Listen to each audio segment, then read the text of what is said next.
Hi, everyone. Frankie here from New West Reset, and welcome back to another episode of the Knuckleheads Show, eh? Oh yeah. And, for sure, Bud. Joining me, as always, is our good friend, Old World Exploration. How's it going, eh? Hey Frankie, good to be back. I'm looking forward to another deep dive into a Canadian city. Yeah, this time we're doing Hamilton, Ontario. Hmm. And, I gotta ask you, the last time we did this, we looked at St. John's, Newfoundland. Hmm. And I had mentioned that in doing Google image searches, I was having trouble because there's a St. John's in England, and a lot of these old world buildings and old photos from the 1890s to about 1920-ish. A lot of them were peppered with these St. John's England photos, and I had to really be careful and really filter it. Hmm. Well, guess what? Same thing goes for Hamilton, Ontario. There's a Hamilton, Scotland? England. Well, I there's a saw. Hamilton, Scotland too. Yep. But I mean, no big surprise, I guess, to a lot of Canadians. Of course, we're a former British colony, so a lot of our cities, towns, streets, what have you, are going to bear the names of cities, towns, and streets in the UK, or members of royal family in the UK, and so on and so forth. But still, kind of frustrating for a guy, you know? There's a Hamilton, Ohio, I found as well. So. Is there really? See, I didn't even know that. And we were just talking about the Great Lakes region. Hamilton, Ontario, of course, being in that area, but Ohio, I would consider a Great Lake area. Hmm. So, Confusing. huh, Yeah. Yeah. Hamilton, Ohio. Yeah. What do you know? Huh.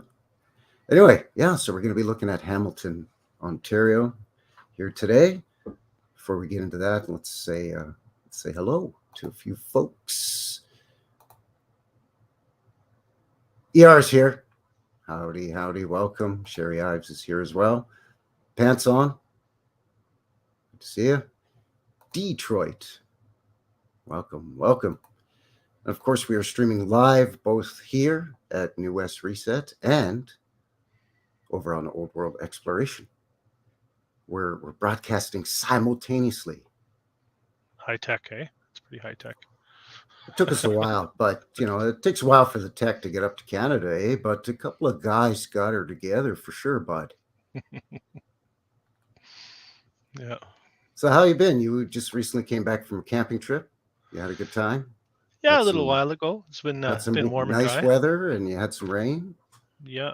Much needed rain today, and yeah, it actually has been very dry this spring. We're seeing grass not really coming in a lot of places where grass usually comes in. So probably from a dry fall as well. I found the same thing here. After the snow melted, which we didn't get a bunch of the late snowfall that we usually can get more often than not in Calgary, where as late as the first week or two in May, sometimes we can get snowfalls. Mm. Where it's not enough for it to accumulate because it's already it's warm out, so it's just I guess the upper air is just cold enough for it to form snow rather than rain. Hmm. But we didn't even get any of that. And then a little bit of rain, kind of in and around when we normally get that late snowfall, in May, and then it was dry. Like you said, the grass wasn't really coming in. The Yeah. trees weren't starting to sprout any green leaf buds or anything yet. Mm. And then we just got a little bit of showers, and now things are starting to turn green. Because for a while, it was just kind of that beigey, taupey, Yeah. brownish, yuck Yeah. color. Yeah. Mm. Yeah. Like a sepia photograph. Yes. Yeah. Like, like my avatar photo here of the clock. Ah, That the yeah. clock face. That's basically what the entire province looked like, except for the mountain parks, of course, with the beautiful Yeah. evergreen trees and the pine trees. But yeah, it was. And then, of course, that's what kicked off the wildfires and the forest fires that we're now just kind of coming out of the other side of. Hmm. Hmm. Hence the haziness of my last couple of video uploads. Guy out there, you know me. I'm like a postman. A guy isn't going to let rain or snow or sleet or smoke from forest fires stop me from getting those boots on the ground videos. Yeah, you're a real trooper out there. Us Canadians, we can be a hardy breed, eh? Speaking of boots on the ground, you're going on another trip and you're going to try to get some footage. Yeah, I'm going to be heading down to Kamloops, BC. And I've got my eye on the courthouse, the old courthouse there. So I'm going to get a chance to pull out the old phone, take a bit of footage, and I'll be sharing that on my channel once I put that video together. So something I don't get to do a lot of because of where I live, but looking forward to that. Yeah, that's great. That's great. I obviously, my focus on my channel, boots on the ground, but I love channels that do a lot of boots on the ground because there's really no faking the excitement of somebody walking around an old building or finding a cave or finding just something unusual, bizarre, and unique. Yeah. And when you hear it in their voice, right, it's pretty cool. It looks like we got somebody in the chat from Hamilton. Is the hammer Hamilton, Dragon Sage? Is that what you're trying to say? I assume that's what you're trying to say. Of course it's the hammer. That makes sense. The hammer. I've never heard that. Well, kind of an industrial city, right? Mm. Yeah. If I'm not mistaken. As far as we're told, yeah. The not as much as Windsor, though. Windsor's kind of our Detroit in terms of the automobile industry, industry, but still kind of close enough. Well, I guess because of a Great Lakes city, it'll have a lot of ports, but close enough to the nickel belt too, I guess, maybe. So the mining and all that industry, maybe. I don't know. What's the history on Hamilton? What kicks off? I read they have a big port that was dredged in mid 1830s or so. It was a canal was sort of dredged in to create a port. So we're told. Really? I did read that in the Wikipedia write-up. Yeah. Okay, we've got Dragon Sage piping up here with the first electricity. Really?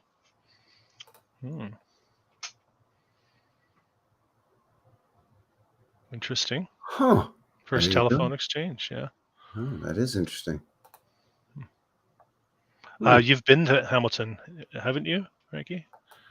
Yeah, a long time ago. When I was a kid, because I was born in Montreal. So back in the day as a kid, we used to, take just family road trips. I mean, we didn't grow up with a lot of money. So a lot of times our family vacations were camping trips or road trips on long weekends. And we'd go to just wherever.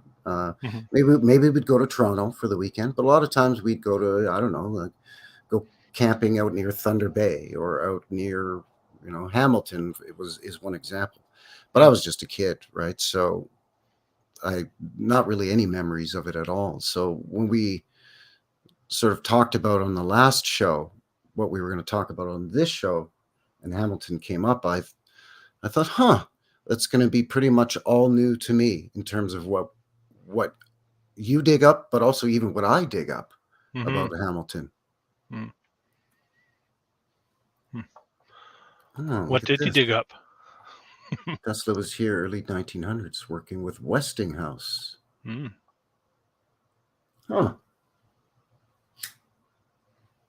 Interesting. Yeah, I've heard before that Tesla was no stranger here in Canada. I'd heard that before. It's also murky. Anything you hear from that far back in time, it's hard to... Well, that's the thing too, right? Yeah. So one thing that I did find out is that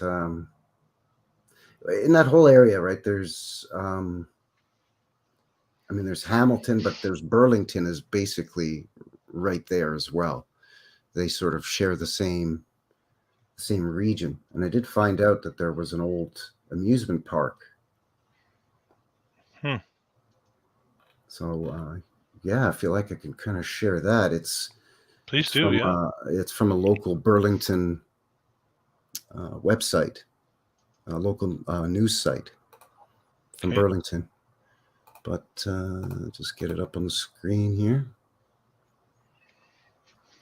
So the Burlington local news.ca, Burlington past, long vanished Burlington Beach Amusement Park.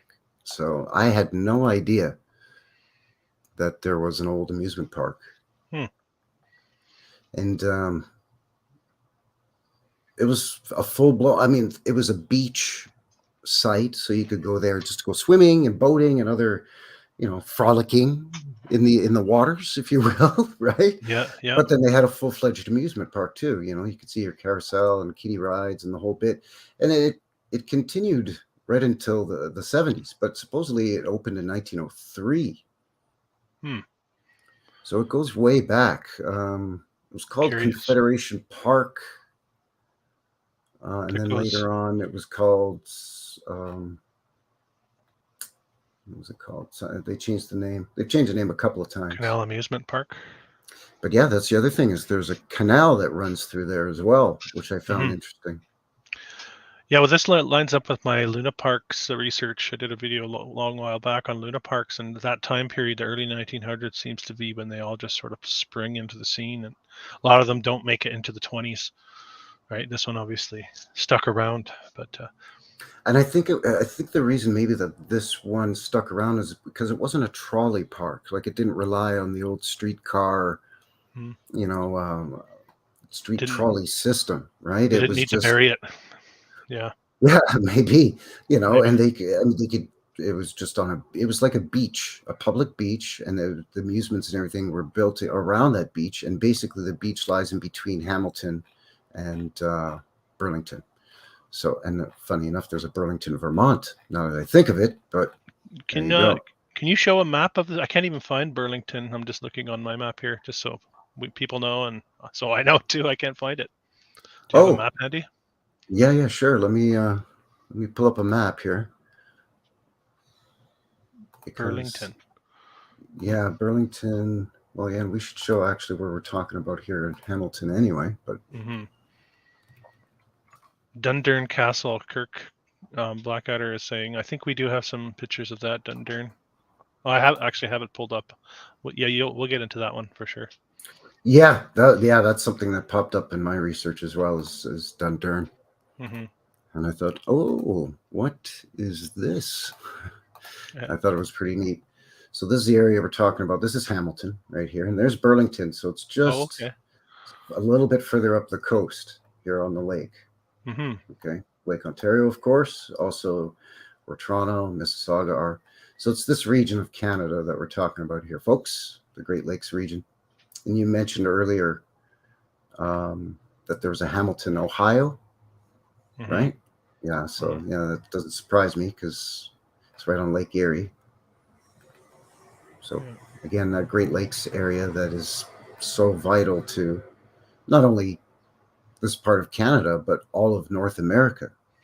It connects to so many other waterways, modern day, but also in the old world, in the ancient world, where I think actually there were different waterways and more waterways, and they were in much more use.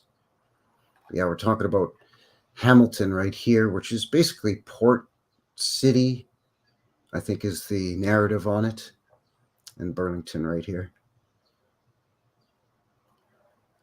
So yeah, that amusement park is sort of in this, would have been along in this area here. You got your botanical gardens and all kinds of sanctuaries nearby. At least that's always kind of been suspect to me as well, right? Because they limit your access there, and there's limited times a day that you can go there, and sometimes you have to pay an admission fee. These wetland preserves. I mean, I can understand the importance of preserving wetlands for waterfowl and so on, sure, but even things like golf courses, private golf courses, or other parks, right? National parks, provincial parks, state monument parks down in the US, where a lot of times, it's supposedly open to the public, except you can't go here or you can't go there, kind of like Grand Canyon, for example. Yeah. I noticed we're getting some comments about the escarpment here too, right? I have seen some interesting boots on the ground footage of some people that do some research on that, and it's hard to tell the difference between what looks like man-made and what we call natural, going right into the Niagara Falls area and all of that region. So Hamilton included in that area, right? Yeah, there's that Dundurn Castle. Yeah, definitely.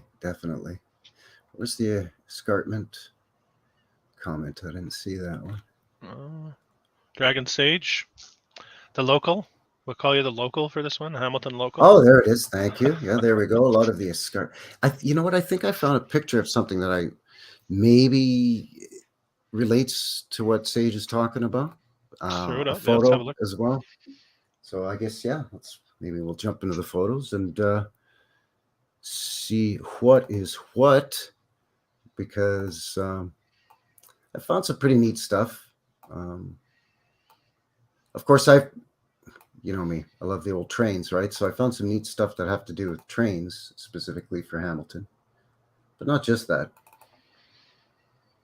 One of the things that kind of flipped a guy's noodle a little bit was, and I'm sure you came across this as well, was their old pump house that was supposedly built in 1859. And where do you hook your peepers onto this thing? I don't know if I found the pump house. Well, look at that. This is the 1859 pumping station in Hamilton. Okay. And I triple checked. It's Hamilton, Ontario, Canada. It's not Hamilton in England. Although there is another old pump house in Hamilton, England as well. So again, you got to kind of. Mm-hmm. Wow, look at that. But look at the size of the tower on this thing. And you said 1850s, they're telling us this was put together? 1859. That's early on. Right at the early stages of, I see a population of Hamilton 6,000 in 1845, 6,475. So 10 years previous to this, we were about 6,000 people, we are told. That's some serious work there. That is pretty incredible.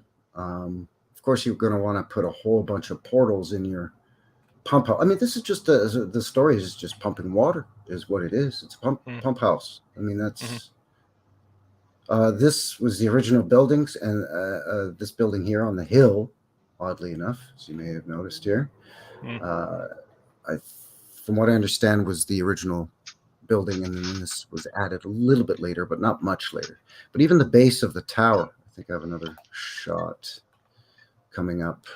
Oh yeah, this gives you a better shot of the. So this is the ground level at the back of the building, up at the top of the stairs here, right here, and then the ground level at the front of the building. But even that goes. So you've got to go up, quite a set of stairs, and then they've knocked a door in here. So that's kind of odd. Not sure what this doohickey does. And really just manpower, right? I have heard people, mechanical advantage, I've had those comments come up. Well, they knew about mechanical advantage, and that's how we explained how so much of this was built.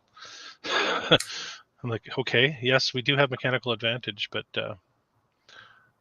there's much more to it than yeah, but I mean, that may go a little bit to explain away some aspects of this, but it doesn't explain away things like, okay, we've got portals here and portals here and a portal here, and for some reason there's a semi-submerged portal down here. Like, okay, what logical explanation do you have for that? Or the fact that I guess this is supposed to be, I don't know, a smokestack is probably the narrative, but it looks an awful lot like an obelisk to me. They've just squared off the top, or maybe knocked off the pyramid on the top. It's definitely tapered. That is not square or rectangular. That's tapered as you go up. And the base is, pretty fancy too, with large stone or what's made to appear to be large stone, whatever the case may be. So yeah, awfully fancy for a pump house. And of course, you've got the lighthouse narrative around not only the Maritimes here in Canada and the eastern seaboard of the U.S., but in the Great Lakes region as well. Mm-hmm. This is Hamilton's oldest stone lighthouse, and it is called the Stone Lighthouse. So I'm just curious, are you curving the way you cut these stones as you're building the cylinder? And it's tapered as well. Yeah, it's slightly tapered. Yeah. Yeah. So there's so much involved with when you really wrap your head around how these things are constructed. And it seems to be people that have done that type of work. If you're sort of familiar with the building process, are the ones that seem to be questioning this a lot these days. That's what I'm noticing, because you can appreciate the difficulty of what you're looking at. Yeah, absolutely. Yeah. Yeah, and Sage is right. It is a steam museum now. That pump house. Yeah, absolutely. That's hey, Mustang's here. He says airship docking or refueling. Yeah, for that tower. Sure. Mm-hmm. Yeah, I would go along with that. Mm-hmm. That or even a lighthouse for that matter. Mm-hmm. Mooring tower. Yeah, for dirigibles, airships. Yeah, for sure. Definitely, Yeah, lighthouses fit the bill for that one, right? Yeah. Lighthouses. Yeah, I would say so.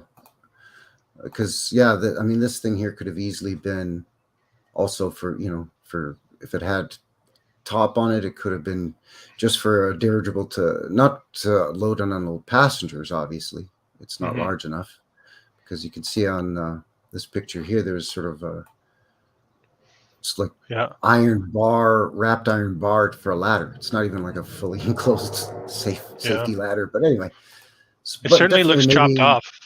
But right? Certainly, yeah, it could be a fueling station or something for dirigibles, same as these. Although I had a theory too that if you put a lens in front of the beam of light, you could actually create, much like a magnifying glass with sunlight to fry ants. These things could have been used as weapons to fire at like a defense, quote unquote, enemy ships that are approaching, that sort of thing. That's interesting. This is a slightly more modern photo of it. I think this is from the 1960s. Yeah, can you zoom a little bit? Take a closer look at the stonework. Oh yeah. Yeah, this is a much better picture. That other one was pretty pixelated, but very bulgy, eh? Interesting.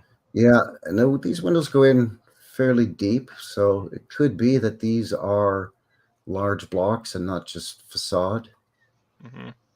Like stone tiles, basically, right? Where they're only a couple inches thick. Yeah. Certainly interesting up here too. Not a very big mirror or anything like that for it to be a lighthouse, though. I always thought that they were much larger, right? Yeah, maybe they made modifications. There's some crazy lighthouses out there that look like they're melted right into the rocks too. Yeah, I've seen pictures of those too. Yeah. Strange part of our narrative, these lighthouses. There's something more to it that I know Michelle Gibson gets into it a bit too, right? She's Fresno laser. Jamie Griffin is saying, "Thank you, sir. Thank you." Yes, okay. Yeah, I've heard that term before, and I've seen photographs of old etchings, basically artists' renditions of how those were used to fire on enemy wooden ships back in tall ship days, right? Those big tall ships.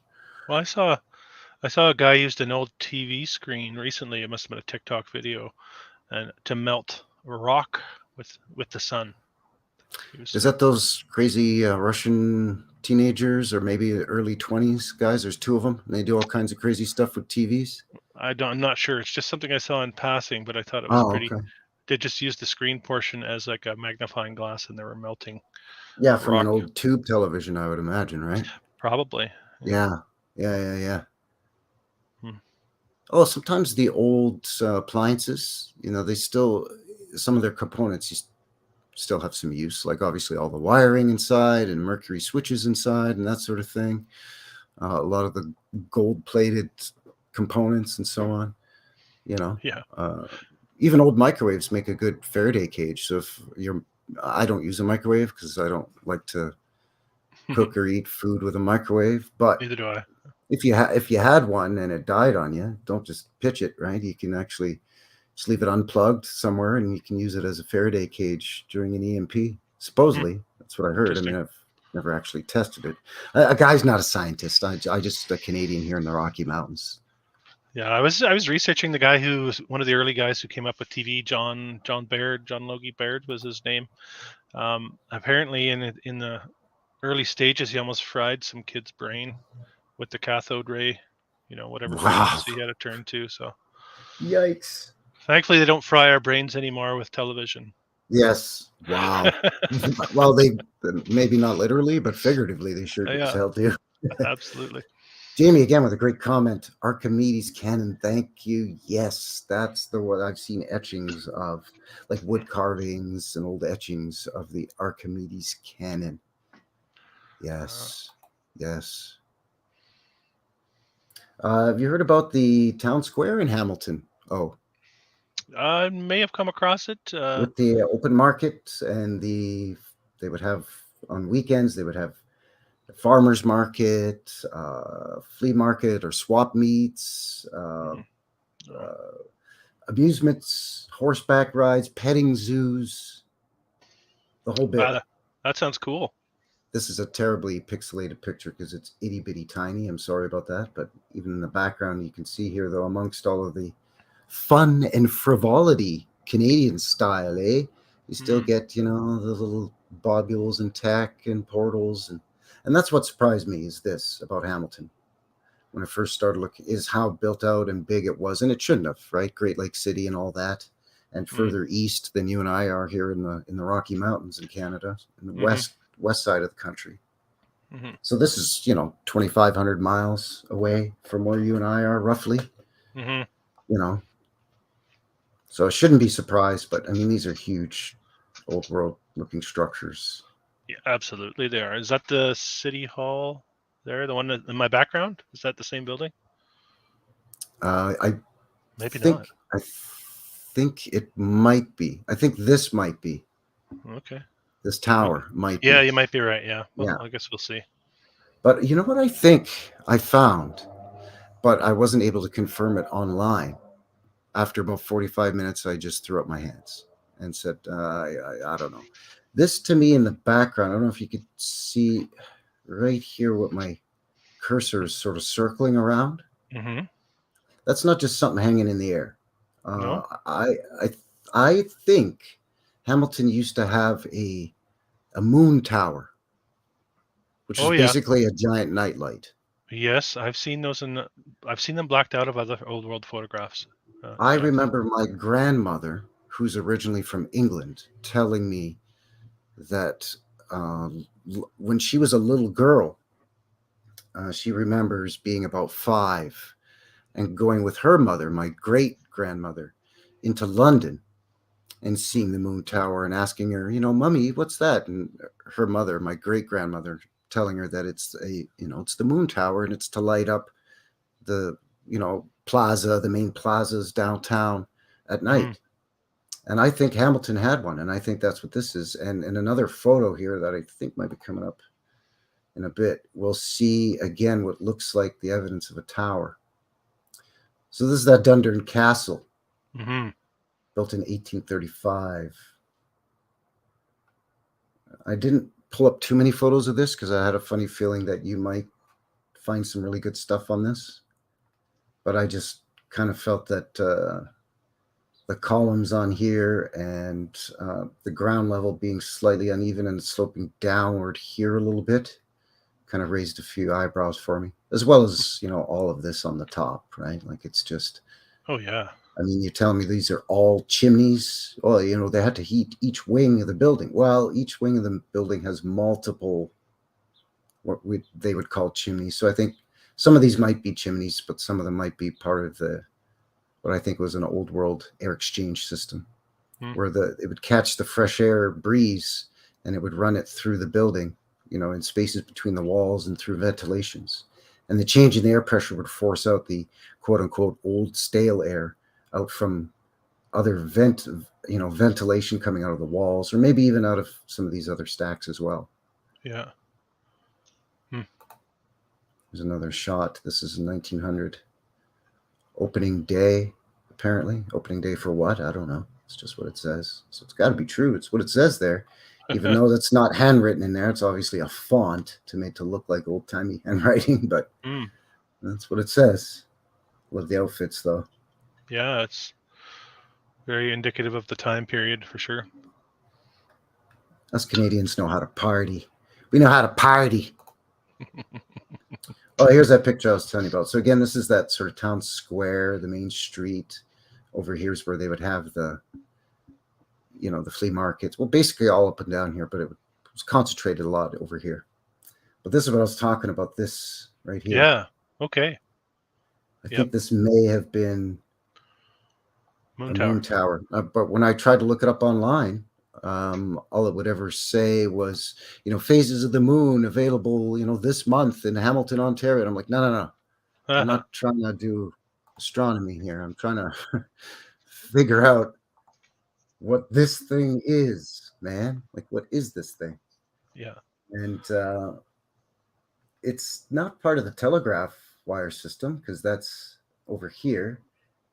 Mm-hmm. It's not part, or sorry, yeah, and it's not part of the electrical because that's here. It looks very thin. The structure of it looks quite thin. And there is a ladder going up in here to a certain, I think, that I can see. It's hard to tell. Yeah. But, I mean, I think this might have been a moon tower. But, I mean, that aside, look at all this tech in the background. That's someone's building back here and up here. Yeah, old world. Screaming old world at you. That stuff. Yeah, absolutely. And even just these, these finials. Mm-hmm. Never mind the antennas themselves. Sure, we see that a lot. But all the bobules or finials that are still attached. This building I'm sure still stands. In fact, I know it does. But you can bet a lot of this has been dumbed down or removed, right? Yeah, scaled down to something plain and straight lines. Yeah. Well, even at this point, they put big, we see it all the time. They put big ugly signs up or paint the side of a building with a big billboard, or they put awnings to hide the beautiful arched windows. Mm-hmm.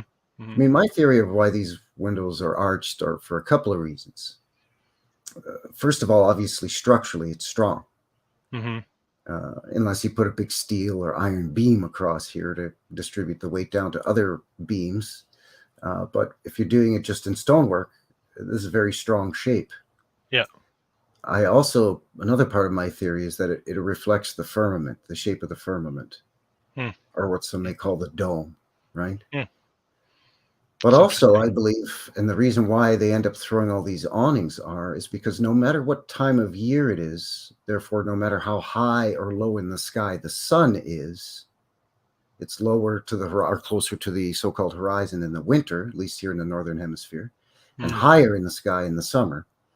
So you're going to get a maximum amount of daylight as the sun arches across the sky, no matter whether it's in the fall or winter and it's down low in the sky, or in the spring and summer when it's up high in the sky. Very interesting. Yeah. Never considered that. It's just something I was guys just workshopping it. Just for sure. Yeah. Throwing it around.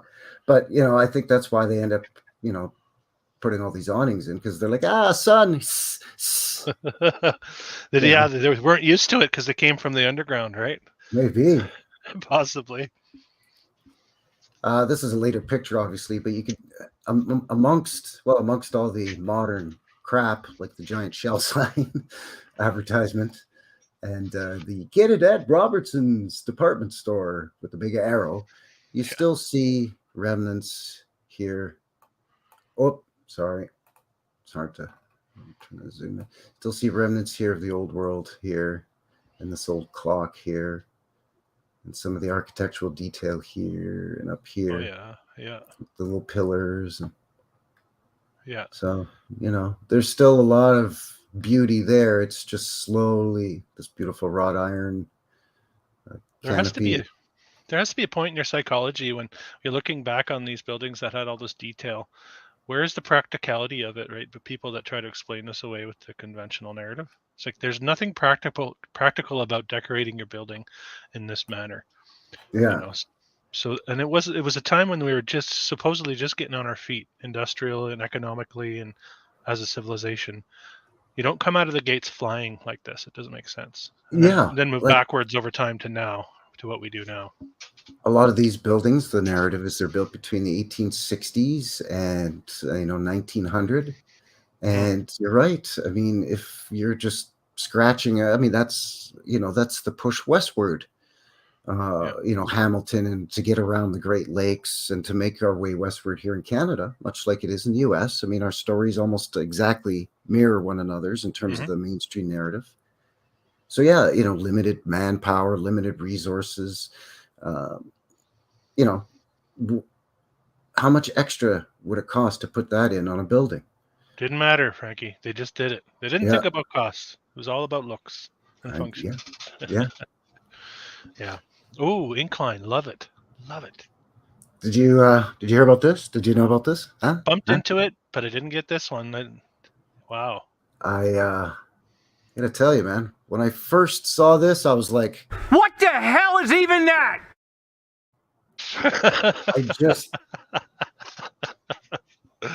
I mean, obviously I've seen inclines or funiculars before. I've even seen them in Canada before. Quebec City, sure. Victoria, I think at one time had one. I think Halifax had, and maybe still has. But I didn't really think Hamilton, because I figured, well, it's so close to the lakeshore, it's not going to be that hilly. And if it is going to be fairly hilly, it's not going to be steep or sharp enough where they would need to really worry about it. And if so, to try to, that's so steep that streetcars can't get up, so they have to build an incline funicular. Yeah. But not only that, apparently there's two. Oh, Edmonton had one for about 4 years, by the way. Just throwing that in there as well. Yeah, that's right. I forgot. Going up from the river valley, the North Saskatchewan River, up to the Hotel McDonald, which is a Fairmont railroad hotel, by the way, under the banner of the Fairmont Hotels. Yes, that's worth it. That's worth it. We should do a live on the Fairmont Hotels one of these days. Boom. Well, done. Sold. Okay. All right. You convinced a guy right out of the gates. That didn't take much. No. Twist my rubber arm, eh? Right. Yeah. But yeah, they had two of these inclines. Unbelievable. Yeah. I got a couple of pictures of this one from different time periods. This one says 1929. Now, this isn't the kind where the streetcar, some of them, the streetcar actually rides onto a platform and the platform takes the streetcar up and the streetcar keeps going. These ones are ones where you walk up to the thing or you get off the train here. Yeah. And you go and you buy your ticket here in this little booth, this rickety little wooden booth across from this old world brick building with the arch windows. But anyway, and then you physically get on the thing and it takes you up. The kids would love that. I could just imagine my kids lining up just for a ride in it, a Sunday, go get an ice cream and go up the incline. Yeah. Hell, I would do that today. And hit up the amusement park. There's a better shot of times. Oh, wow. Yeah. Better shot of what it looked like. So you can see it's a different rail system. It's much wider set. Yes. Rail system. So it's because a lot of the old funiculars and inclines, the width between the rails were the same as the standard gauge for trains and so on and so forth, right? So yeah. But yeah, I thought that was pretty neat. Yeah, for sure it is. Yeah. Of course, big massive stone wall going on both sides all the way up this thing. Well, even just doing the dirt work to get that so perfectly straight on an incline like that is. Yeah, because it can't be lumpy and bumpy, and it can't be all sidewindy, loosey-goosey. This is a better shot of it. I see the building there. There's a nice shot of that building. Yeah. But the other thing, and then a beautiful shot there. There's that pumping station. Oh, yes. Top. And I think this may have been what Sage was talking about, the escarpment. Looking very mudded a bit too, just looking at the landscape. Looking like something has flown over there, or flowed over that region, and then almost like the rail part was dug out, if you look at it that way too. Old World Michigan in the house, by the way. He snuck in on a guy. Hello. Yeah, that's right. That's right, Jamie. Built by pilgrims. Exactly. You got it. Built by pilgrims. As we forge our way westward, slashing our way through the thick Canadian bush around the Great Lakes region, fighting off them wild Indians so that we can build one of these. The bugs in the Apparently. winter, or bugs in the summer, and the cold in the winter. Yeah. Right. Well, the other thing that intrigued me about this beautiful shot, I mean, it's great because you get to see both of them, and there's a lot of people on them, so you get to actually see them in use, people waiting to get on and whatnot, and again, that building. But the other thing was all of this back here that kind of intrigued a fella. Horizontal lines, even Looked down like at the bottom there, grassed over. Down in here. Even further, go down even further. Oh, here. Yeah, there too, you can see it. Oh, right here. Yeah. But this, I mean, yeah, all of this whole hillside, even way up here, look. Yes, good eye. Sorry, it's pretty pixelated here, folks. No, we can see it. Yep. Like retaining walls is maybe what they're going to tell us, but I don't know. I mean, it would be pretty hard to build a retaining wall here, then another one here, then another one. Like what you would do is you would stone this up, level this out, and build another retaining wall. You would have these as plateaus. You wouldn't just build a bunch of retaining walls. You would try to control it somehow. Interesting. So I don't know. Again, I'm just speculating, just throwing it out there that perhaps this was a structure and it's this sort of undulates like water or like the waves of an ocean. So maybe this mud or muck undulates its way down over all of this, and it's sort of a submerged or semi-submerged structure. But yeah, I just that when I saw that shot, a guy just about flipped his lid.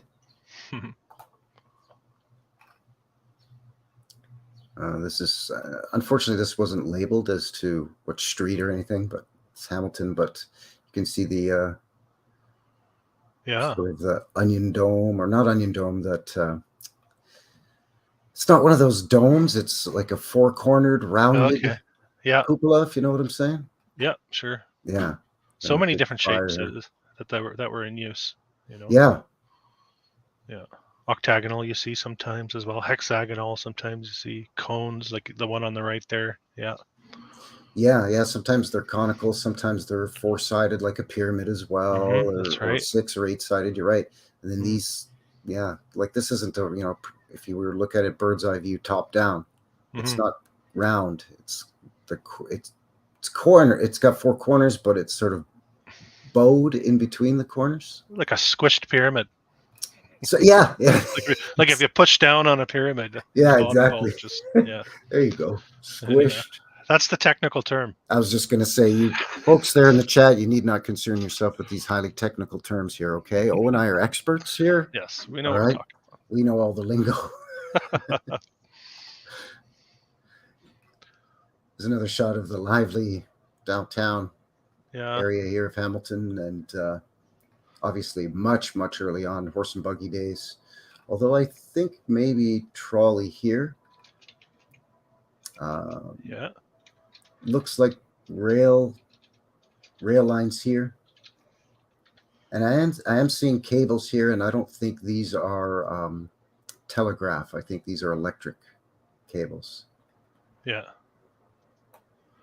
It's funny. Here in Canada, we have the permafrost, so we don't bury our electric and telephone lines. We put them up on poles up here,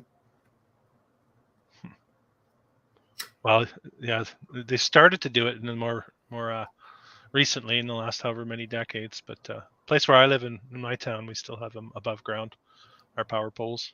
Yep, here too. Power poles for all the power and the telephone. Well, if you still have a landline, I don't know. Yeah. This is another thing too. Strongman's Road. Maybe this is what Squishamid instead of pyramid. There you go. That's the technical term. Frost, Oh, for sure, bud. For sure, dear bud. This maybe was another thing that maybe Sage was alluding to, the escarpment. But this here too, you can see down in here. not only horizontal lines, but what could be maybe stones, much larger than bricks, because you can see there's a guy here with his hoss.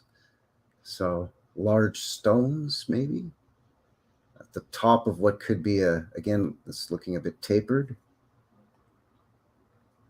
But this over here as well. Just very unusual looking. Yeah, definitely looking like an old wall there above the horse. Yeah, this part here. Yeah.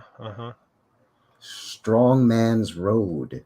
And of course, just to remind everybody, we're talking about anywhere from 5 to 7 months out of the year. In Hamilton, where you're going to get a lot of wet, heavy snow and strong winds off the Lake Ontario in the wintertime. So you've got to cut your build times, your estimations when they say if this building was built in 2 years, and we look at it and go, yeah, right. Well, you got to take into account, well, this part of the world, the 2 years you can't really be working in the wintertime when there's all this snow everywhere. No, what we do is in the cold months, if you're going to continue building, is we hoard off the entire work site these days with insulated tarps. And then you would pump propane heaters through the work area so people can continue to work. That's right. Yeah. But back then, I mean, that just wasn't possible or feasible. No. I mean, yes, you get to a certain point in a building stage where once the walls are up, you could have some guys working, doing some of the interior finishing as levels above are still being erected and walls being framed and so on and so forth. And sure. But you got to shut everything down once it gets cold and the snow starts to fall.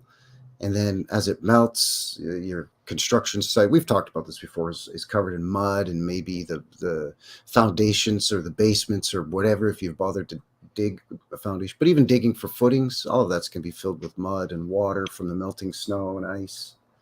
You know, it's just going to be ridiculous. So just want to share maybe one other thing here, if I may. Because I'd mentioned that there was 2 funiculars in Hamilton. And all those pictures that we showed were just one. The other one was run by a different company. And it wasn't that far away. It was only like a couple of city blocks away. And this one was called the James Street Incline Rail.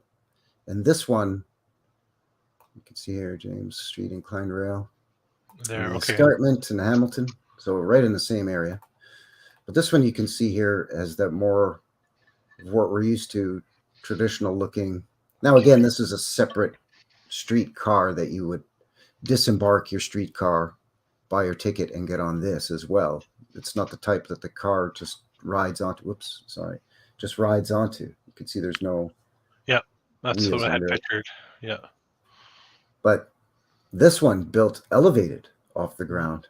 And this was built in right around the same time period, 1890s. I think the 1893 for the Wentworth Street, which is the first one we looked at, and 1895, I believe, for this one, if I'm not mistaken. Interesting. There it is. Yeah.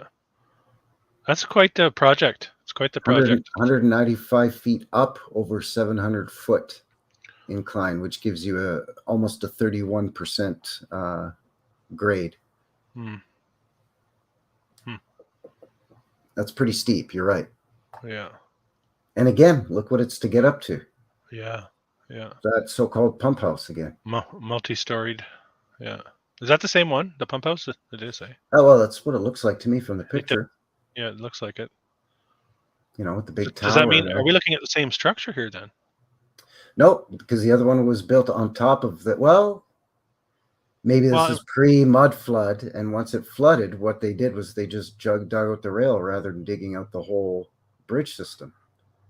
Yeah, it's strange. But this one, 1893, and the other one, 1895. Okay. Sorry, I may have previously reversed those dates, but yeah. Yeah, no worries. Is there any more photos there? Oh, here's something from Oh, that's a good one. I like that. 1930s. Oh yeah. You can look at the side there again. You can see the cliff, or is it an escarpment? Is that part of that, or? I think so. Yeah, this is the top of the escarpment up here. Uh-huh. But yeah, it looks like there's maybe a opening or something there. Sorry, I can't zoom in on this, but Yeah, interesting. But this, yeah, you can definitely see some. It looks like stone or brick or something. But yeah, really, really interesting. That I mean, who would have thought Hamilton was so busy? Look, 75 cents. Oh no, that's 15 cents. It's 5, isn't it? I don't know. Well, I can't tell. Oh yeah, 5 or 10 for 25. What? Doesn't make sense. I don't know. But anyway. Yeah, the James Street incline. And the other one is the Wellington Street.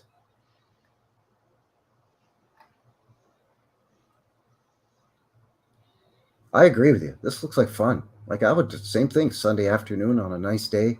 Go up to the top. You get a beautiful view of Hamilton. Look at all these old world buildings, by the way. As you go back, yes, good, right? Just all in through here, and then you have your main thoroughfare with all the trees lining, like we see so often in the old world. Look at this over here. Yeah. And this. I mean, really? Why do you need all that? I say, hold up, wait a minute, something ain't right. Yeah, and all domestic trees, they look like, all those trees look like they've been planted. They're not really native to the... Well, yeah, these especially all in a nice tidy row like that. Yeah. Yeah. Just I just thought that was a really great shot too. So yeah, really kind of, I'm like, really, they not only did they have one funicular or incline railway, but they had two different styles, and they were only a couple of blocks from each other. Yeah. I'm like, what? Why? I mean, I understand, good, healthy competition and all of that good stuff, but I don't know. That just didn't make any sense to me whatsoever. Why would you have two? Yeah. I think I have. This is the same one, the Hamilton and Barton. So the one we just looked at. Interesting structure, really. And there's a horse on there. They got horse and buggies. Oh yeah, you put your horse and buggy right on. Well, it's too steep. You can't get your horse. You can't get your horse up there. Too dang steep. Again, just the buildings in the background here, pretty incredible. I saw a recent stat: 500,000 horses died in World War I. It was like a horse kill-off almost. Let's get rid of that mode of transportation. Really? Yeah. Seems get the automobile going, right? Yeah, poor horses. Jeez. Yeah. And horses are much too intelligent to be just beasts of burden. I mean, they're very smart. I mean, they're more than that. I mean, real cowboys on the ranch, even to this day, modern cowboys that still use horses on the ranch will tell you that, yeah, they're a work animal, but they're also a companion. They're very intelligent, and you form strong bonds with horses. So yeah, it's that kills you to hear that. Get rid of them horses. Yeah, we've kind of lost the relationship with horses as a society. It's really just moved to the fringes, right? I'm sure it was much more widespread.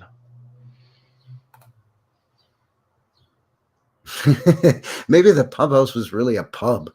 Well, it is Canada, so I've been to a pub. You put some whiskey and beer up there, and people will build a funicular in a day to get up there.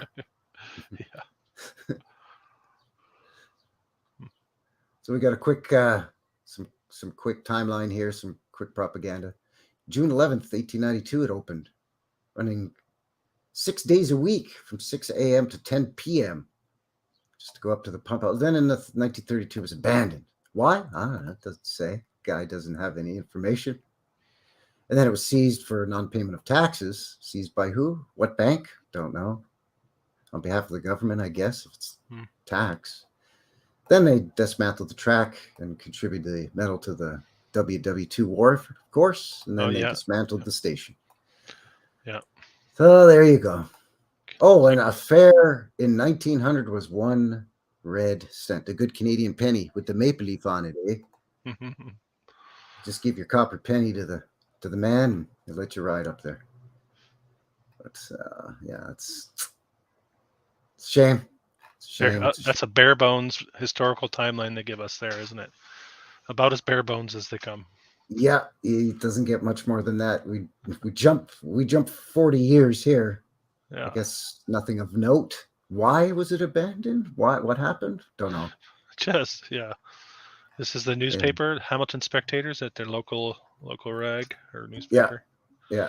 And I'll put the links in the description box below at the end of this live stream. So if you're watching it after the fact, then I'll have the links for this down there as well as all of our deets for Old World Exploration and myself. Our socials, emails, social networking stuff, all that good jazz down in the comment or in the description below as well.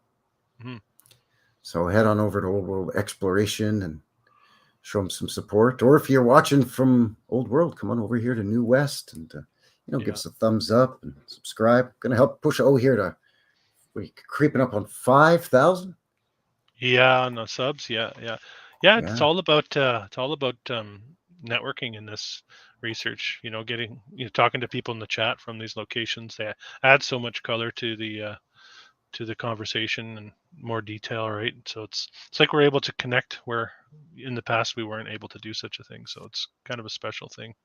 Yeah, I agree. And that's the thing that I really like. That's really the only reason why I push for people to comment and subscribe if they want to subscribe, but mostly comment is because I love hearing from people all over the world, people from all this realm, and they're saying, like, hey, I'm in New South Wales and there's a building down the street that looks exactly like the building that you just showed on your video or whatever.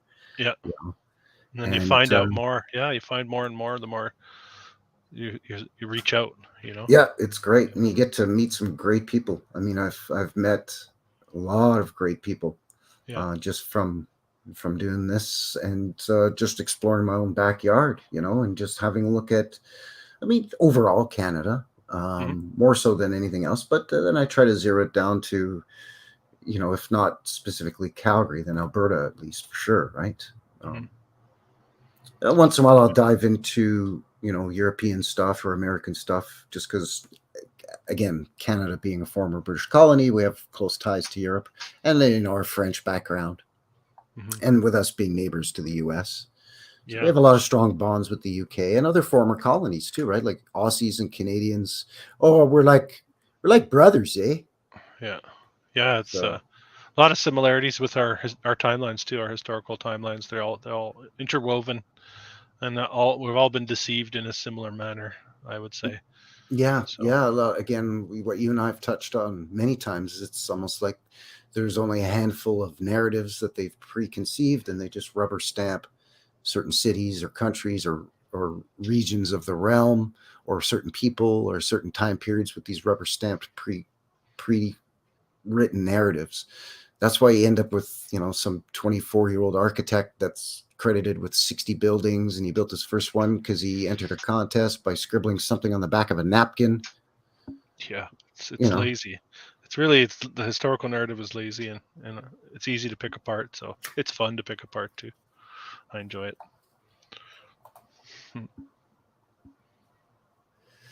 Mimi77 saying all the Capitol buildings in America are Tartarian. For sure. I would say most Capitol buildings throughout the realm.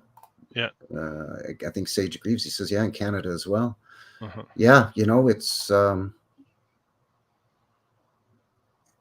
it doesn't even necessarily, I guess we could say certain styles are rubber stamped with certain narratives, right? Though that kind of looks like that other building that we've already called a church, so I guess we got to call this one a church, or we got to call this one a city hall, or this one is whatever, right? Certain slight variations in stylistic choices of how the building looks aesthetically and perhaps in function is what garnered the repurposed naming and the whole story built around it. Once it's found really, right? I think a lot of people are beyond the point of, is this actually real, to, and now we're at the point like, what the heck actually happened?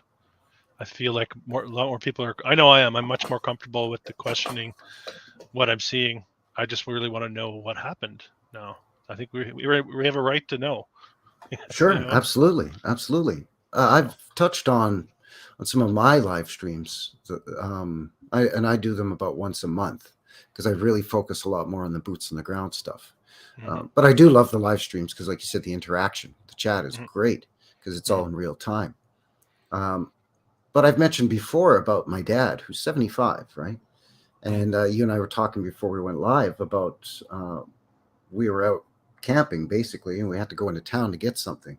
We drove through this town of Didsbury, Alberta, and I was flabbergasted at the old world buildings and how they were all made out of brick.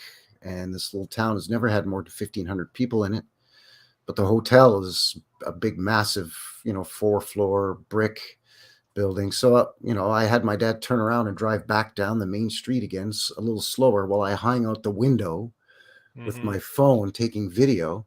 And then Dad was the one that actually said, well, if you think that flips your lid, check out the old hotel. And then he brought me to a couple of old houses in the town because he was familiar with that town and I wasn't really.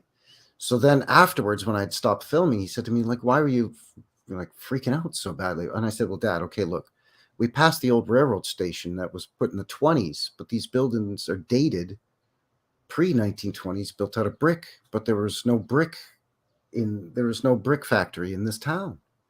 So how did the brick get here? Would I had to have gotten here by horse and buggy?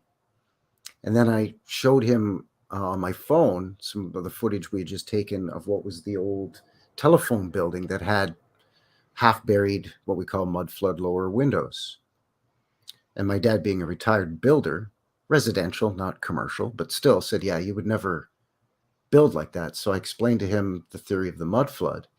And then he kind of looked out over the rolling foothills where we live, right by the Rocky Mountains. And he said, yeah, you know what? It does kind of look like waves of the ocean. And he says, I could see how a tremendous amount of earth in the form of a mud flood or something would have washed down into the lower areas and semi-submerged some of these buildings. And that's why those half windows look so ridiculous. So a lot of more people are at least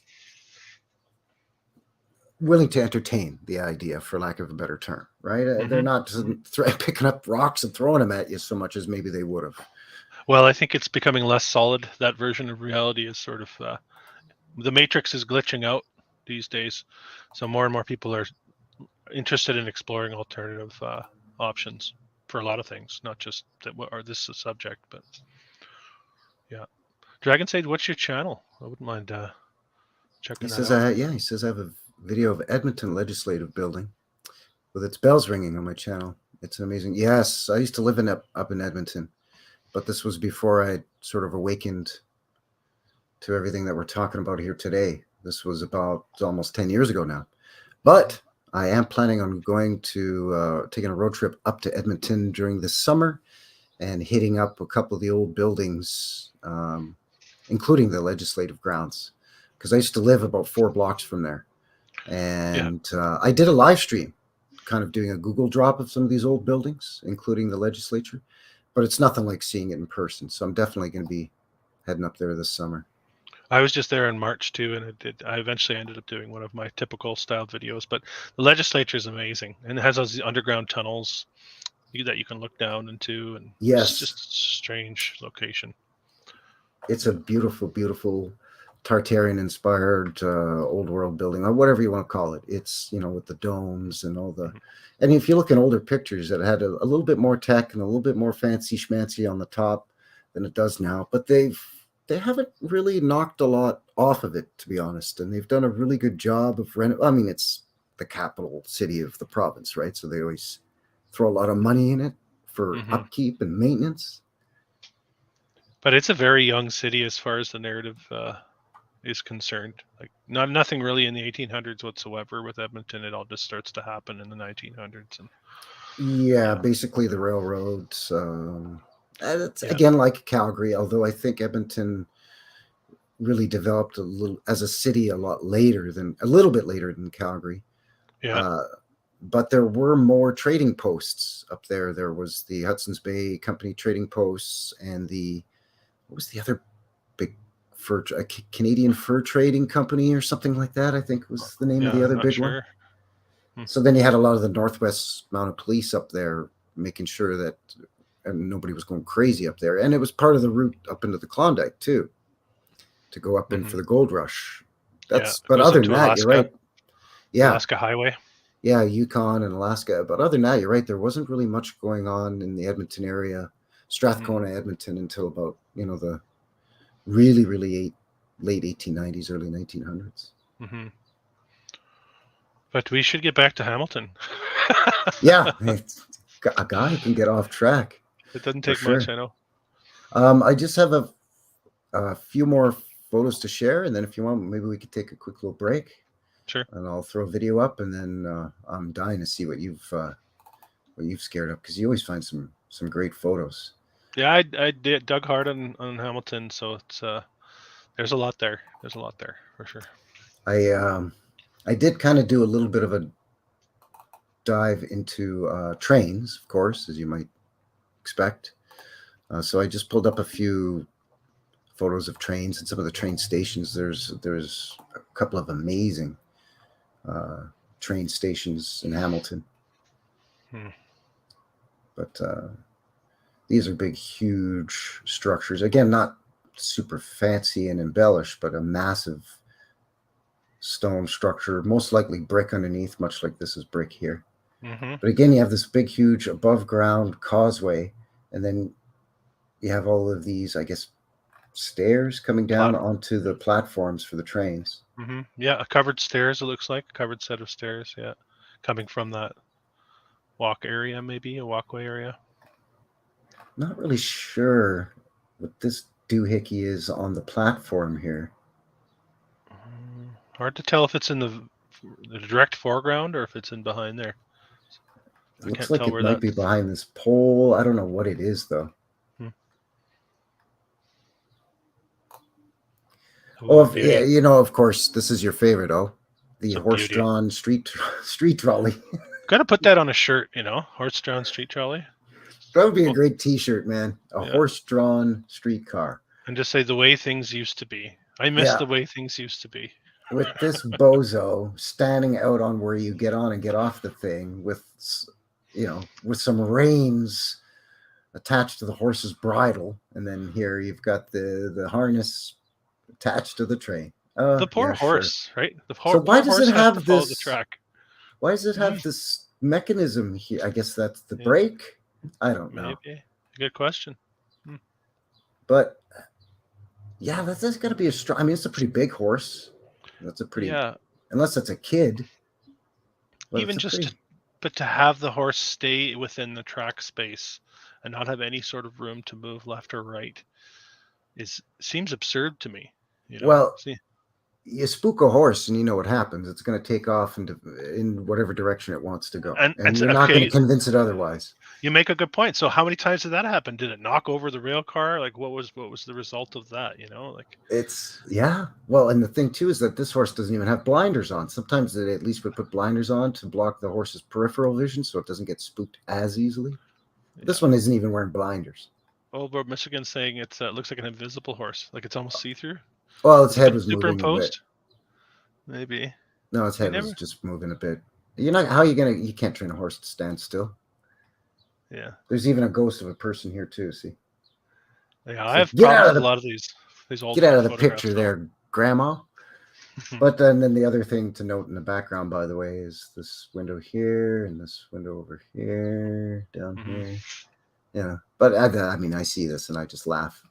And I think of you and I laughing our asses off whenever we see these. Yeah. And then I laugh even more. This is this is not CP or CN rail, by the way. CN predominantly out east and CP out west here, although they do both travel coast to coast. Yeah. But this is the other, what was a pretty major railway in Canada's past, which is the Grand Trunk Railway, mostly out east and a little bit in the northeastern United States.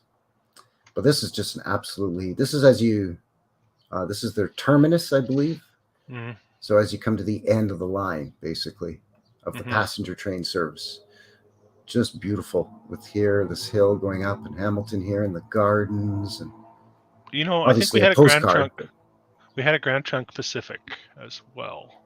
Yeah, I there believe. was. Yeah, Yeah. but they didn't run coast to coast. There No. was a Grand Trunk that went, I think it was in and around Edmonton here in Alberta, and then it went through into BC, into where you are, in I and around think there your was area. also a Grand Funk Railroad, but that might be a band.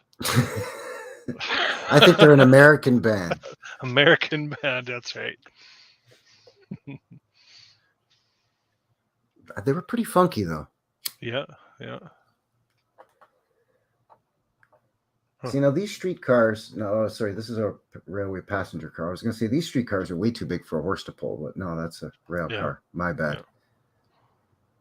Old style, though. But all the advancements, by the way, but it's still a wooden train platforms. Yeah. It's kind of odd because you have concrete sidewalks in a lot of these photos, but these, they're wood for some reason. I don't really know why, because again, harsh Canadian winters in and around Hamilton. Mm-hmm. There's a streetcar. That's interesting look. Wow. On the left there, the whatever the front, I don't know what that's supposed to, yeah. And then even the steps to get up, I assume, just a really unique look to Yeah, my eye. and it almost looks like this is designed to pull this one, because this one looks really large and this one looks really small. Like a tug car? Yeah, almost like a steam locomotive pulls the passenger trains, much on the same idea, maybe. It does have what looks like a stack here, or maybe a steam stack, so maybe this has got a boiler. Mm-hmm. So it's not run by electric or by rope or cable. Maybe it's steam powered. Because I don't see any lines, although they often airbrush, or not airbrush, but often vanilla sky out the power lines. But yeah, I love the old rail car look, though. There's just something so again, interesting about it. They put effort into the design of it for aesthetic as well as for function, right? Yeah. There's another shot of that old. The old buggies and carts all hanging out, eh? Oh yeah, Lost their horses. You put your luggage on there. Yeah. And the porters would move it. That's a lot of luggage, man. Yeah. That's a beautiful old station. Yeah, it is. It's nice. Same one. This is the same station that this is the photo that the previous postcard was taken from. Yeah. But again, just the detail around the roof line here, and just this is a train station, people. It's awfully fancy, right? With the fancy gardens, flowers, and all that. Again, I appreciate the effort, but one wonders why. Like, are people coming here for family picnics with these noisy steam engines shooting out smoke and soot as they, go rumbling by 10 feet away? I guess it's nice if you're pulling into town as a visitor and you see this, welcome to Hamilton, and it's all beautiful. Sure, it would be a like we have arriving to the city on the highways now, right? It would be welcome to Hamilton. Yeah, exactly. Yeah. This I found interesting too, is because their street cable car system wasn't just right in the city. It would go out to some of the rural areas and to some of the sort of bedroom communities and suburban areas. They must have had interurban lines then. Do you think they had interurban lines? Yeah, they did. Up here it says the H, G, and B, and I can't remember what that stands for. It's Hamilton something and something. Okay. But it was sort of an inter-municipal trolley system. That this one did run on electric. Just again, another shot of that train station, just to capture this beautiful detail. Not a great photo, but is this a locomotive? There's a locomotive. At one point, and I've seen this in a couple of other towns, especially in the U.S., like Union Pacific. There's a couple of towns that Union Pacific runs right down the street, right through town. They just never bothered rerouting the train. I just saw this. The Kamloops had a similar story as well, actually, in BC here, as I was doing a bit of research this morning. Train just rips through their downtown. Jabberoo Joe says we used to have horse-drawn milk delivery wagons in Windsor back in the 60s. I remember my dad saying when he was a kid, they used to have their dairy delivered. He lived on a farm where they had dairy, so they would produce their own milk. But the extra they would sell to the dairy, and then the dairy would deliver back cheese and butter. Ooh, And that's like a he trade. remembers. Yeah, that's what I thought too. I kind of wish we could go back to that kind of a system, like a trade or barter system. But he says he remembers that being horse-drawn too. And when my dad was a kid, that would have been on that farm, probably would have been the mid to late 50s, maybe early 60s. So yeah, and that would have been outside of Montreal as well. So again, close to the same region, roughly. Mm-hmm. This is a different train station. This one is that other terminus building was a wooden structure, but this one to me looks like it's brick or stone. Yeah, it does. Yeah.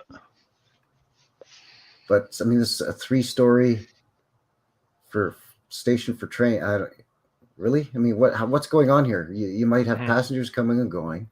Maybe you sell tickets. Maybe you send and receive telegrams, and maybe you have an office for the station manager. But I mean, do you need 3 stories? It's not a huge building, but it's pretty big. Mm-hmm. So one wonders if this is repurposed or if the old world train system that was rediscovered, these buildings served multiple purposes. Maybe it wasn't just a train station. Yeah, that's possible for sure. Because even the little ones are, I mean, again, just a little wooden rickety thing, but some funny. It just speaks to a going different on here. Yeah, different aesthetic, right? It speaks to a different, even just the way they support the roof line with the, you can always tell a train station, because it's got to look like a train station. Therefore, it has to be a train station. Mm-hmm. But who knows, right? Those are sleek. These are getting more into, the 20s. Yeah. But that sort of steampunk kind of look, I guess. But really, really cool looking. Somebody mentioned earlier in the chat. Oh, there we go. Pants on. Yeah, it looks like a Ferrari. Mm-hmm. Kind of. It definitely looks a lot more souped up and sophisticated than the one that was being pulled by a damn horse. Yeah, the aesthetics of the shape of it is appealing, right? That's something. Absolutely. Yeah. I don't know. Maybe it's because I love trains, whether they're old steam trains or diesel trains or the old streetcars and trolleys like this. But I don't know. I think everybody loves trains. I don't know. Maybe it's me. But there's a romantic version. There's something romantic about that in our subconscious, I think, really. That's probably what it is. You think of Harry Potter going to his wizarding school on the train, taking the train, and this toot toot in the countryside, all that kind of stuff is all. I think it takes us back. It's an imprint of a memory, is what I'm thinking. Yeah, like a shared collective memory or something. Mm-hmm. Yeah, or leftover residual. Sort of like ripples in a pond of a collective memory where we were just getting it in small waves almost. I think so. Yeah, that's a good way to put it. Yeah. But again, look at all. It's again, Canada winter, and that's not to say, of course, I don't want to perpetuate the stereotype that Canada's covered in 2 feet of snow every day of the year from coast to coast to coast. I mean, we have hot summers in Canada where it gets into the high 80s, high 90s, even hundreds Fahrenheit. It's 30 degrees, 35 degrees Celsius is not unusual pretty much in almost all parts of Canada in the summertime. Yep. We have sandy beaches, we have clear crystal waters and all that.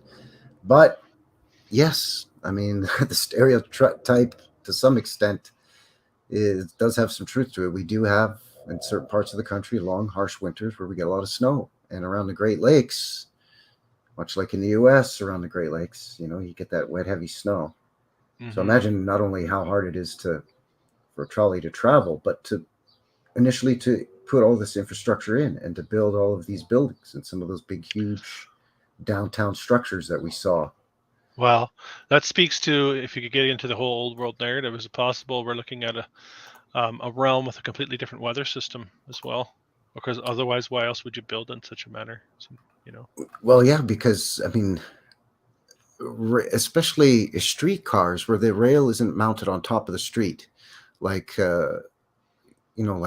passenger locomotive trains, right? Where Yeah, you have yeah. your, you put your ties in and your rails in the whole bit, right? These rails were generally flush with street level. Yeah. So all kinds of debris and crap gets down in there, and it's a pain in the ass to be cleaning it all the time. It's high maintenance. And then when you have freezing and thawing here in the winters, there's a lot of cracking and a lot of heaving up of the grounds. And yeah, you would think that why bother building that type of system? So if the weather was a lot more mild, a lot more constant, or was a different weather system altogether in the old world, these Yeah. would be non-issues. That's something to keep in mind doing this research, right? Yeah. Yeah. That's definitely could have been warmer. One of the resets, maybe 1811, 1812. Yeah, sure. I mean, it's hard to throw a date on it, right? But Oh yeah, you can't. I'm kind of, and again, we were talking about this before we went live, that I'm of the belief that there was obviously more than one catastrophe, more than one reset, and that they were different. Some areas got cooked out by some kind of, I don't know, heat or plasma discharge or dew or something, whereas other areas were like where I am in Calgary, were mud flooded, and I'm not seeing any evidence of anything in my immediate area that looks cooked out or melted. So I'm thinking there's something to do with the Louisiana Purchase, the Lewis and Clark expedition, and up in Canada here with David Thompson and his expedition, which was very close to the same route as Lewis and Clark. In fact, the three of them explored a lot of the same areas roughly around the same time period. And they were sent, David Thompson was sent on behalf of, I think it was once or twice with the Hudson's Bay Company, and then a couple of times with the competing fur trading company to kind of open up new trade routes and develop trade and communication and good relations with the native indigenous peoples. But I think it was more of an exploration to see, like, okay, as things settle down out there now after the reset, like, can we go in there now and start cleaning stuff up, start claiming stuff? Yeah, for sure. They knew where they were headed. And that date is like, between, let's say, 1801, 1805, 06, somewhere in that neighborhood. So pretty close to what Sage is saying, 1811, 1812. Because again, there's a War of 1812. There's the Napoleonic Wars just before that. So American I mean, that time Revolutionary period, War. Yeah, that time period is very hanky, right? So, there's something to be said for the push westward in the United States and up here in Canada in roughly the same time period. Yeah. That the narrative is officially the United States. Oh, it's so much older, right? But 1776 and 1876, that's only 90 years difference. So. Yeah, it's not much. Yeah. Or 1867, I should say. Sorry. I screwed up our own country's birthday, eh? Shame on me. Now Trudeau's going to come and take away my beer and Anne Murray records. Can no longer call myself a Canadian, eh? Don't get me started on that guy. You have to turn in your toque.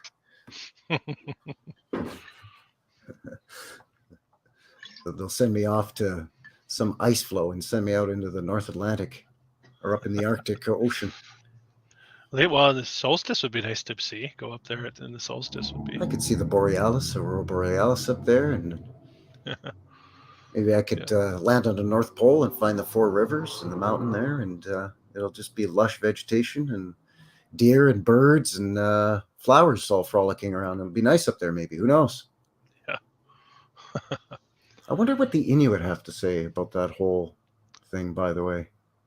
Yeah, I don't know. I always say I think everyone's history is skewed. It's been so much has been erased, distorted, and skewed. It's really really difficult to stretch back into time to paint an accurate picture of what may have happened and how it may have happened. You know? Yeah, that's a good point, especially with some cultures that are based on oral tradition and not much in terms of written language or important events depicted through artwork. You know, a lot of Native Indigenous Canadians, whether quote unquote Indian or quote unquote Eskimo, you know, it's a lot of their stories are passed down orally, right? So, I mean, that's pretty easy to change, and especially if you displace them and actively, you know, as the government has in our past, shamefully so, try to do things to influence their culture and their language and so on, right? So, Can you hear me still?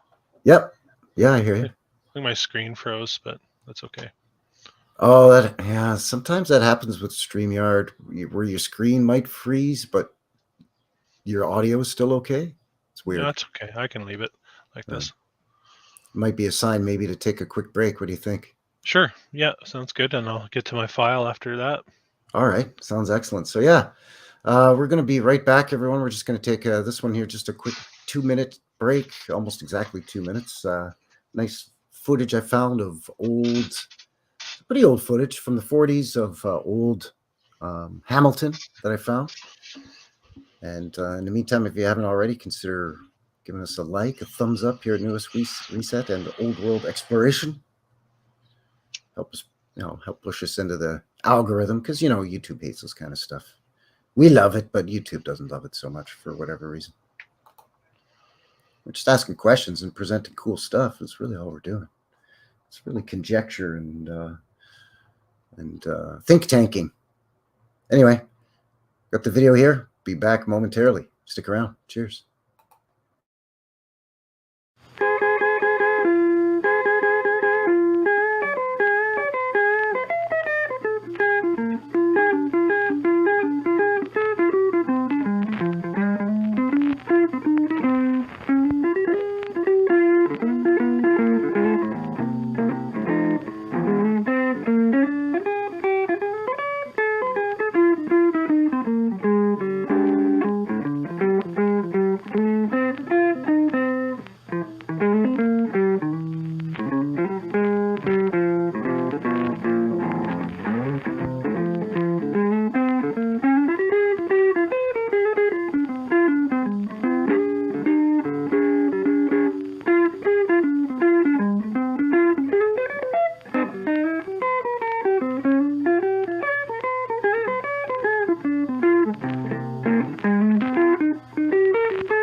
All right, we are back.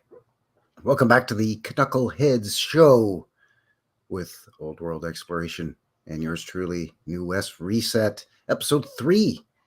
And yes, indeed-o, you can bet your dollars to good Canadian donuts, that this is Hamilton. You got it.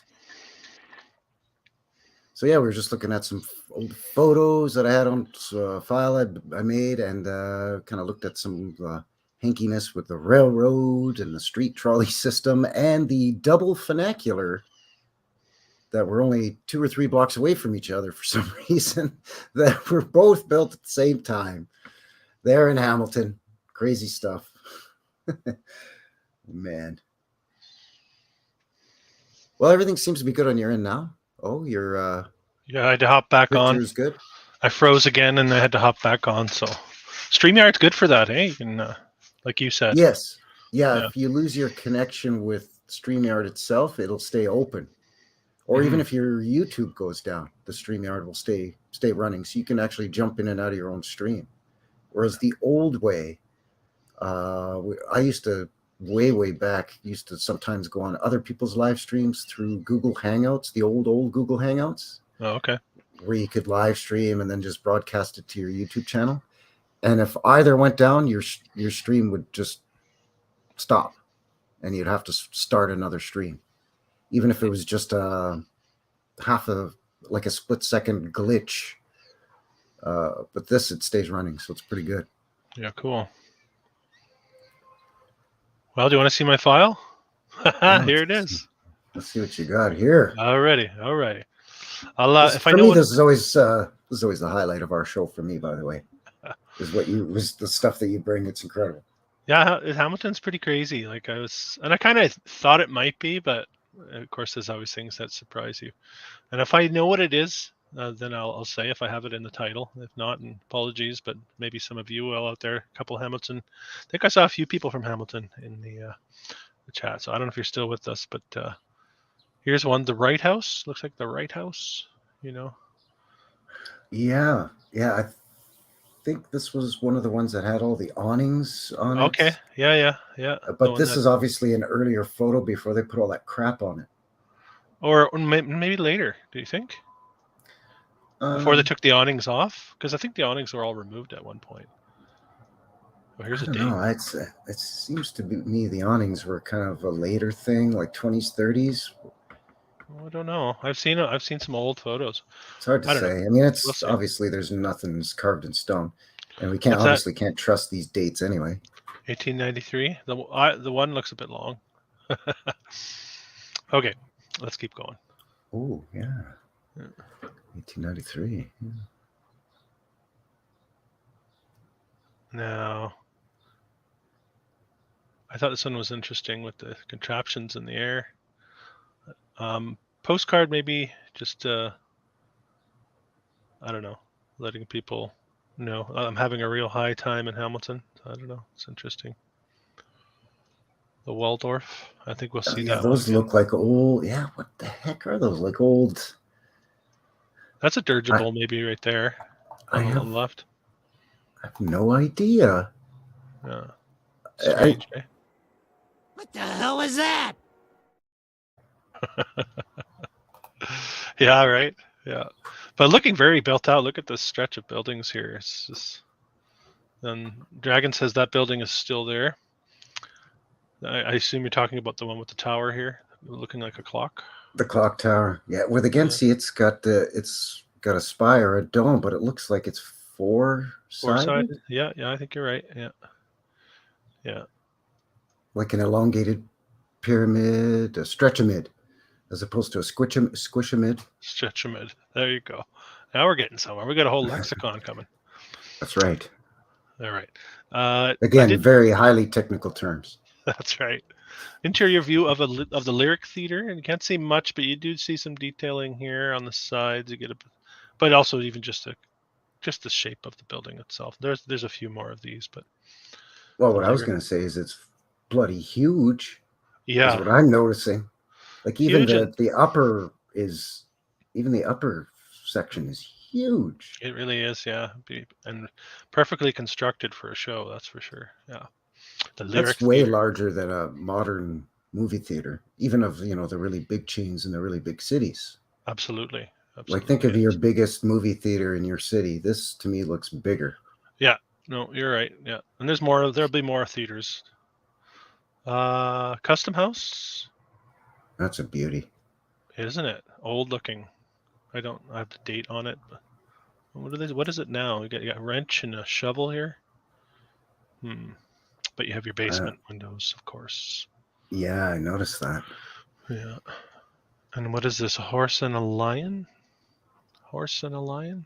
Yeah. Well, the Canadian coat of arms has the rampant lion, which comes from Scotland, and the horse. But I can't remember if it's a horse or a unicorn. Unicorn, yeah. It's going to be one or the other for the Canadian coat of arms.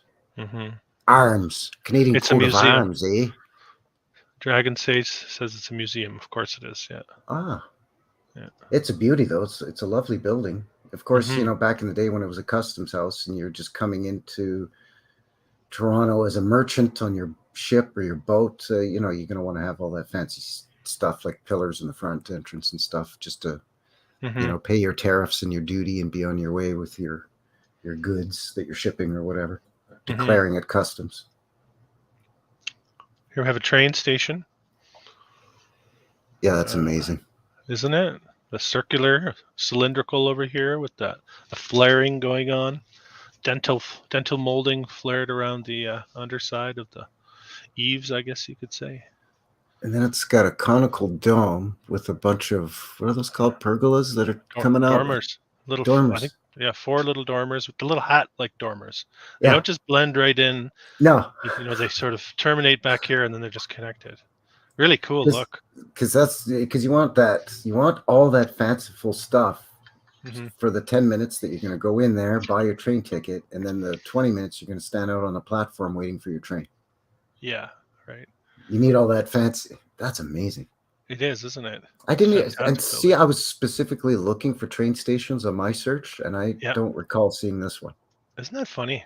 And then you have here, you can see the locomotive and.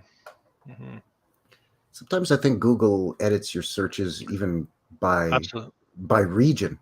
Absolutely. So you might get different results. I might even get different results just in Edmonton than I would in Calgary. You know what I mean? Yeah, I do DuckDuckGo, which I think probably is Google now, but same thing. I think sometimes you really have to dig into strange areas to find some of these photos that you would have expected to have popped up right away. It's very curious, Right, like the old St. John's City Hall from our last show. Yeah, right, exactly. Here we have a normal school. If you want to become normal, go to this school. The normal school. Yeah, it's as opposed to the abnormal school. I'll tell you what's abnormal is that dome on top of a school. Yeah, right. That was funny when you asked your junior explorer, "Oh, does the school you go to look like that?" No. Yeah. It's boring. Not even close. They're all single story and then just boxes. Yeah. Right? The gymnasium is just a bigger box. Yeah. There you have the spires, the collectors of energy. What we think in this research is harnessing energy from the ether. Either that or they just don't have the flags up on the flagpoles, right? Well, generally speaking, in my experience, any of the old world schools that I've done a boots on the ground here in Calgary, the flagpole is always on the ground in front of the school. Yeah, sure. Makes sense. Because how the hell are you going to climb up onto that dome to put get up the old maple leaf, eh? Maybe they get a little hatch here. Maybe there's a flag hatch. A flag. Sorry, that's the benefit of the doubt. I shouldn't be giving a flag hatch. What the hell is even that?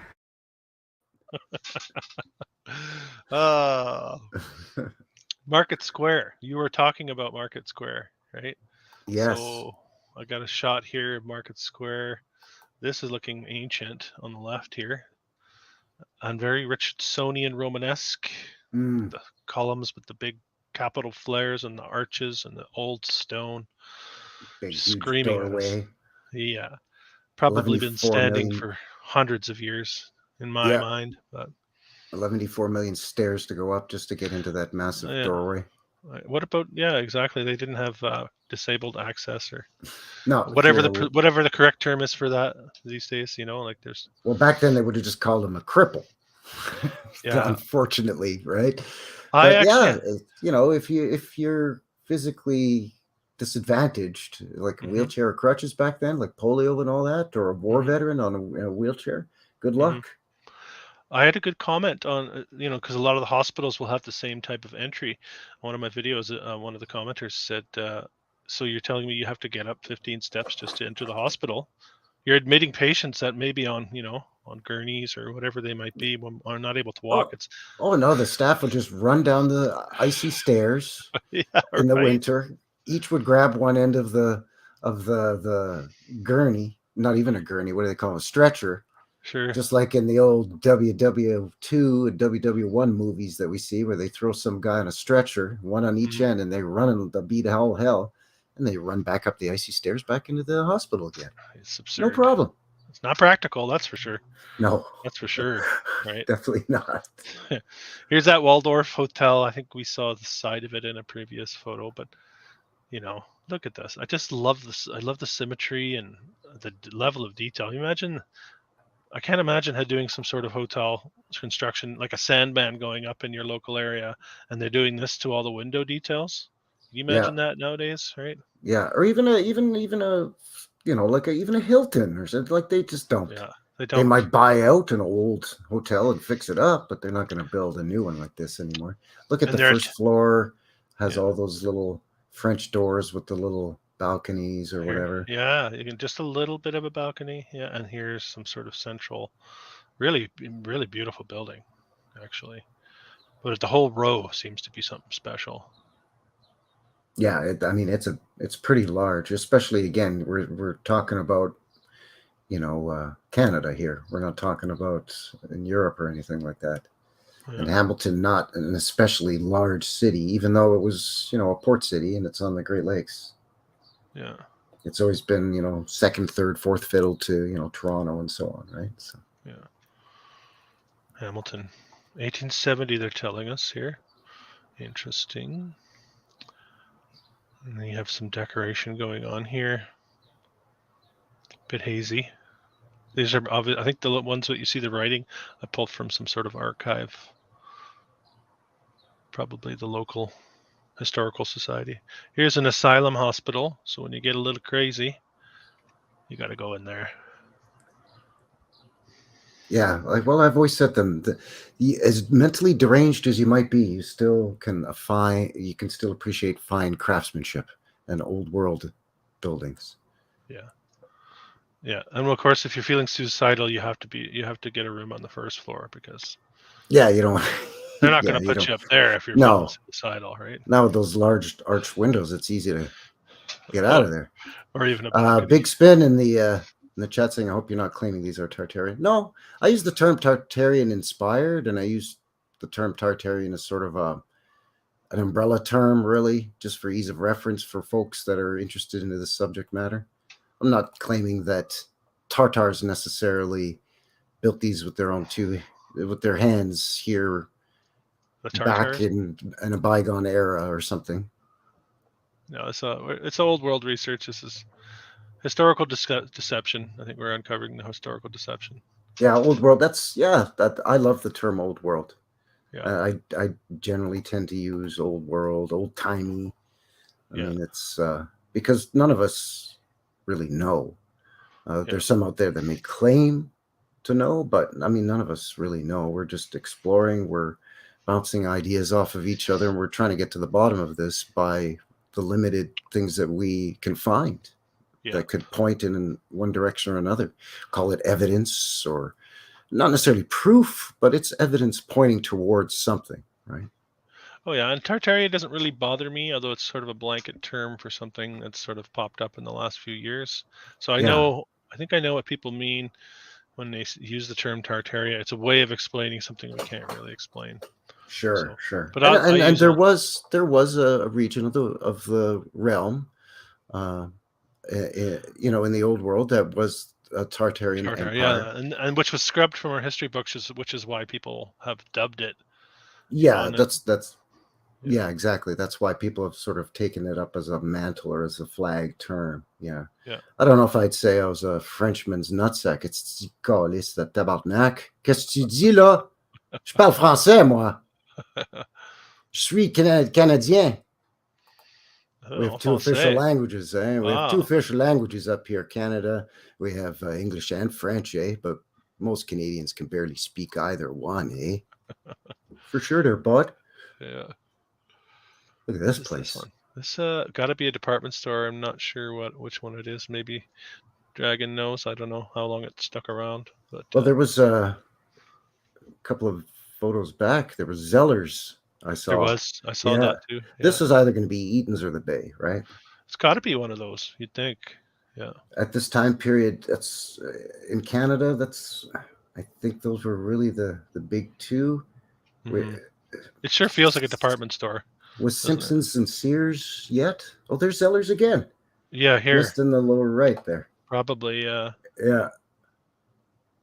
Dragon says that building was dormant for years. Hmm. We'll keep Okay. rolling. King Edward School. Nice classic look there for you. Fairly basic looking as far as old world structures go, but still showing all the signs of what we call old world architecture. That looks almost identical to a school I looked at here last summer, the Hillhurst School. Seriously, almost identical. I believe it. Yeah. Basement excavation had to happen. Yeah. Right. The whole thing. Yeah. Yeah. And a lot of those built pre-steam shovel too. Oh yeah. You know, the steam shovel wasn't really readily available for most even decent sized construction companies until, you know, the 1870s, 1880s. Yeah. So, and again, you had to be a pretty decent sized construction company to have access to a steam shovel. And even with a steam shovel, even if you had one steam shovel, it would still take a long time to dig a basement. No, it's completely impractical when you look at the amount of buildings that had these basement windows to assume that excavation was just a part of the way that everything was built back then, because it's not practical. Even now, it adds so much to a build, whether you're going to do ground floor or ground level building, or you're going to actually dig an excavation and put in a basement. It's Yeah. game I think it changer. was Autodidactic live stream where he was showing old photos of Sydney, and then he kind of got through that file pretty quickly, so he opened up another file of old world photos, and they're showing supposedly they were dredging out one of the canals in Venice, and the photo was taken in the 1950s, and they were still doing it by hand. They had temporary rails set up there on like wooden blocks, basically like 2x4s, basically, with sort of almost like the old mining cars that they were filling with mud that they were supposedly dredging out. So if you believe their narrative, even in the 1950s, they're still doing the work by hand the way they would have done it 100 years earlier. So what does that tell you? We're looking at things from even 70 to 100 years prior to that. Look at this. We have basically Old West looking, and you've got this fountain just spewing out water in the middle of town. Yeah, see, that's part of that sort of town square that in the video that I showed, there's a part where it looks like that fountain is now a war memorial. I'm guessing World War I, and then in front of it is a smaller obelisk or statue that I'm guessing is maybe the World War II memorial. But it looks like it's in the same spot that this fountain used to be in, but also I'm guessing at a time in between this fountain and those war memorials was the moon tower. I'm thinking it's in that same spot. So maybe eventually they knocked down the fountain, put up the moon tower, and then after World War I, they took down the moon tower, or probably during the war, because Canada was very heavily involved in World War I as part of the British Commonwealth, as well as Newfoundland and Australia.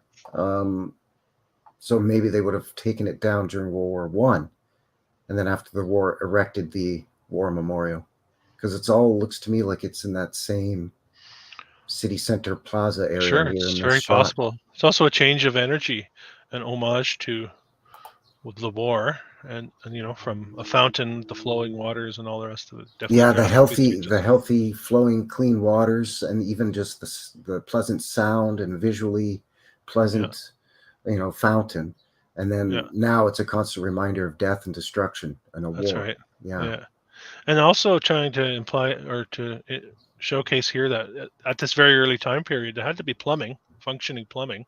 Yet I would wager I'm not sure how far along we are in the whole interior plumbing stage for a lot of these buildings that you're looking at here.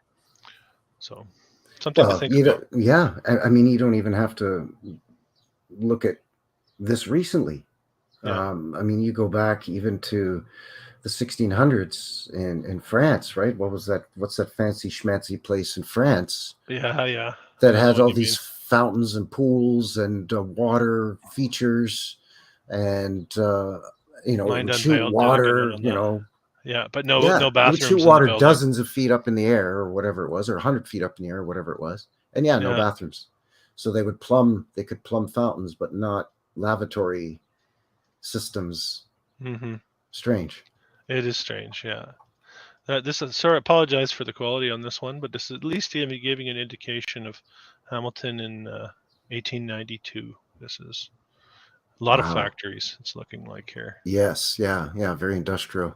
I couldn't find a better Yeah. resolution. I like when these bird's eyes have a really crisp resolution and you can really zoom in. They're a lot of fun.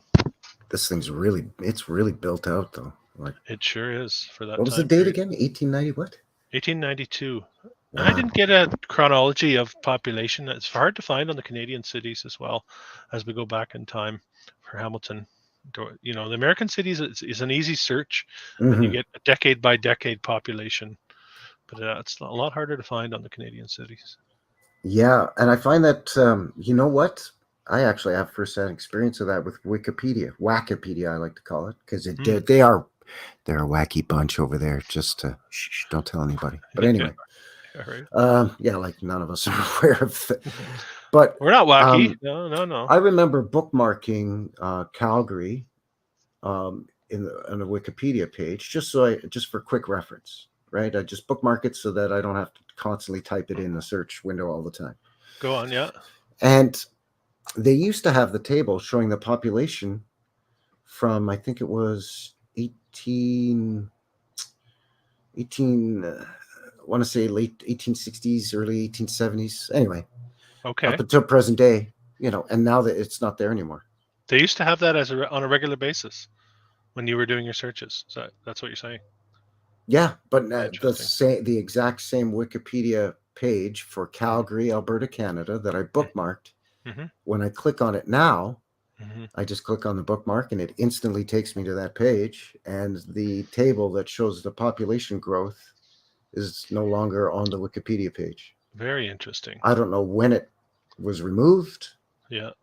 And I've noticed that there's a lot of the cities now, they don't have them on anymore like they used to. Well, I mean, it's a good way to obscure this type of research as well. So they're giving us less information instead of more. I appreciate that, guys. I thought it was all about transparency. Yeah. Well, this speaks to that exactly right now. Sage is saying he tried to add info to Wikipedia in the early 2000s. They rejected his edits. You realize it's controlled BS. Yeah. And we reference Wikipedia knowing it's BS. That's all a part of that. As far as I'm concerned on my videos, and I know others do as well, we joke about it because we know what it is. Yeah, I use it as a point of reference to say, look, okay, here's the story that they're trying to tell us. This is the pill they're trying to make us swallow. Which is handy. That's handy too. They don't realize they're being useful in that way. Yeah. But I know a lot of people that will use Wikipedia as an actual legitimate source of information, not understanding or that's going on, So yeah. What was that last building you just showed, by the way? Well, that was my background. That was the I think it's City Hall. I think it's the City Hall. Dragon. Wow. Is that City Hall? Amazing. This is ridiculous structure, and this is like anything I've seen in places like Syracuse and anywhere, especially in the Great Lakes for that matter. Toronto City Hall. There's a lot of similarities there. This screams at you old world. Yeah. Oh, absolutely. I mean, and right under the clock face there, you've got long, sort of elongated arched windows that look like they have louvers or shutters over them. But above the clock, people would say, well, that's where the bell is housed. But no, above the clock, you can see the bell. But that you're zooming in on now. Yeah. See how those have these louvers? Those can be adjusted, and that's part of that wind catchment system. There's the bell. Yeah. It's interesting. But those, I think, they would catch the wind and bring the wind down the tower, and it would be circulated through the building, and then it would come out other vents, or what we now call chimneys, maybe, or whatever, right? That's a beauty of a building, though. It is. Does it remind you of St. John's as well? Yes. Remember that? Yeah. all sort of in line with that type of architecture. Of course, easy to do in the 1800s, so it was done everywhere. And more often, I've noticed too that if the clock tower isn't right in the center of a city hall or a capitol building, it's on our right. In other words, the building's left. Interesting. Not always, but more often than not, at least Yeah. from what I've found. Something to keep in mind looking as we look. Yeah. Sunflowers saying, what were the wind catchers for air circulation only? Well, I don't know. That's the thing, is I don't know. There's still modern versions of that being used today, and there's still old world versions of that being used out in the Middle East. They have towers, cooling towers. Sorry, there's an ambulance going by. If you can hear siren in the background, sorry. But I think the wind catchers help to circulate fresh air into the building. But I think that might only be part of it. I mean, depending on what the tower was, it may have served different functions, right? Like the clocks. But take a look at this here. Who knows? Exactly what you're talking about. There's the louvers right there. Yeah. Yeah, this is a sort of old school air conditioning, I guess you could say. Yeah. This is a collegiate institute and normal college. Check it out. Same deal. It looks like a state capitol building or a provincial capitol or even a parliament building a little bit here in Canada. No, it's just a normal school. But it's just just normal. it's just normal. Don't worry, this is normal here in Hamilton, eh? It's with Canada, the conical right? dome in the background too. But behind it, you have to ask yourself, where's the pride in architecture? Why don't we have a section coming up through the school system that shows us the beauty of Canadian architecture, like these types of buildings?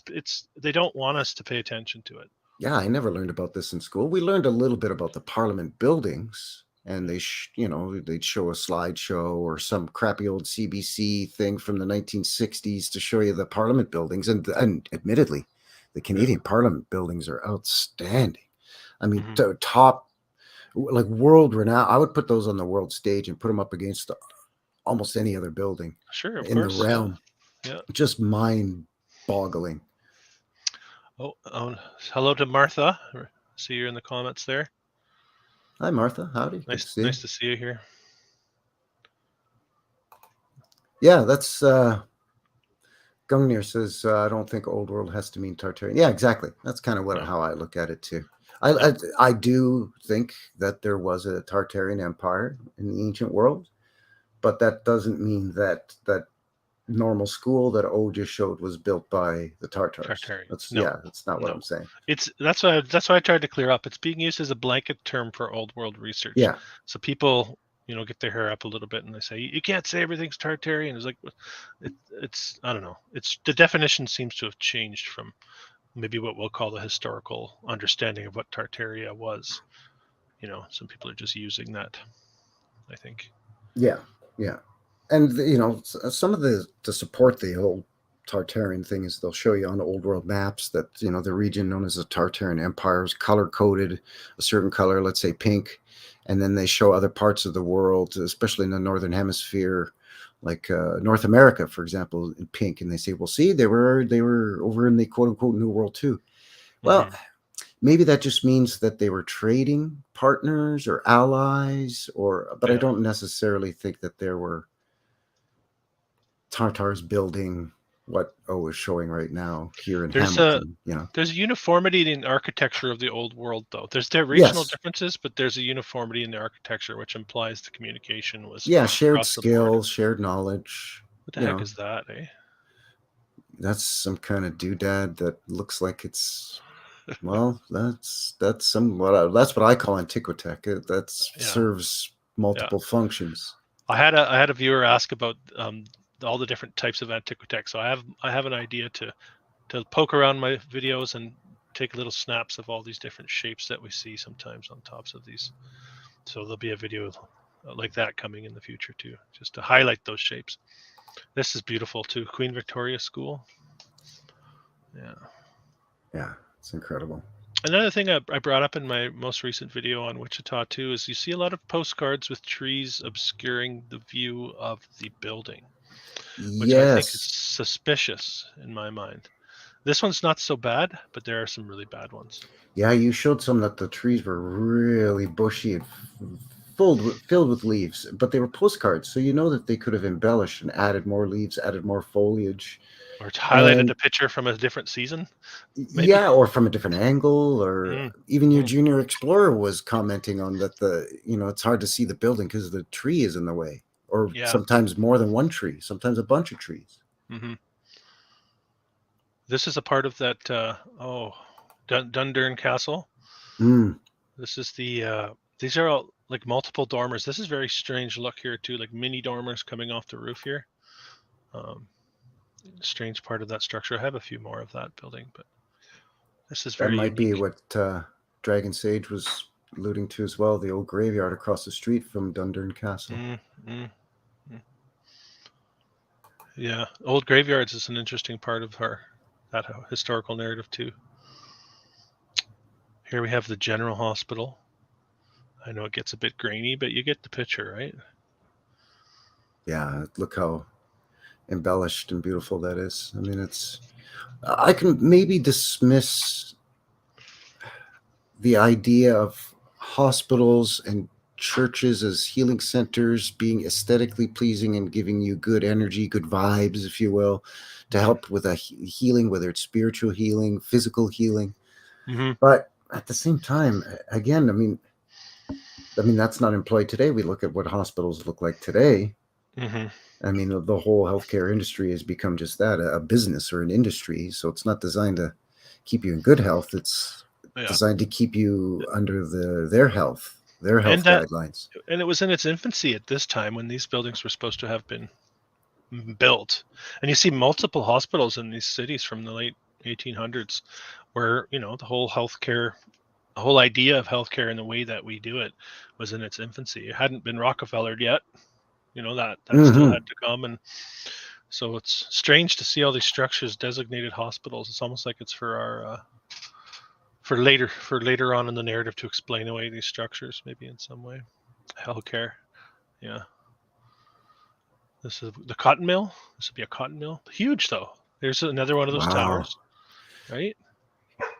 Yeah, two there too. What they're going to call stacks, but one's more like what they call a smokestack. It's cylindrical. Sure. Yeah. But the tower there looks like that pump house tower that is tapered at the top. It's the first thing. Yeah, it's the first thing I thought too. It's very similar.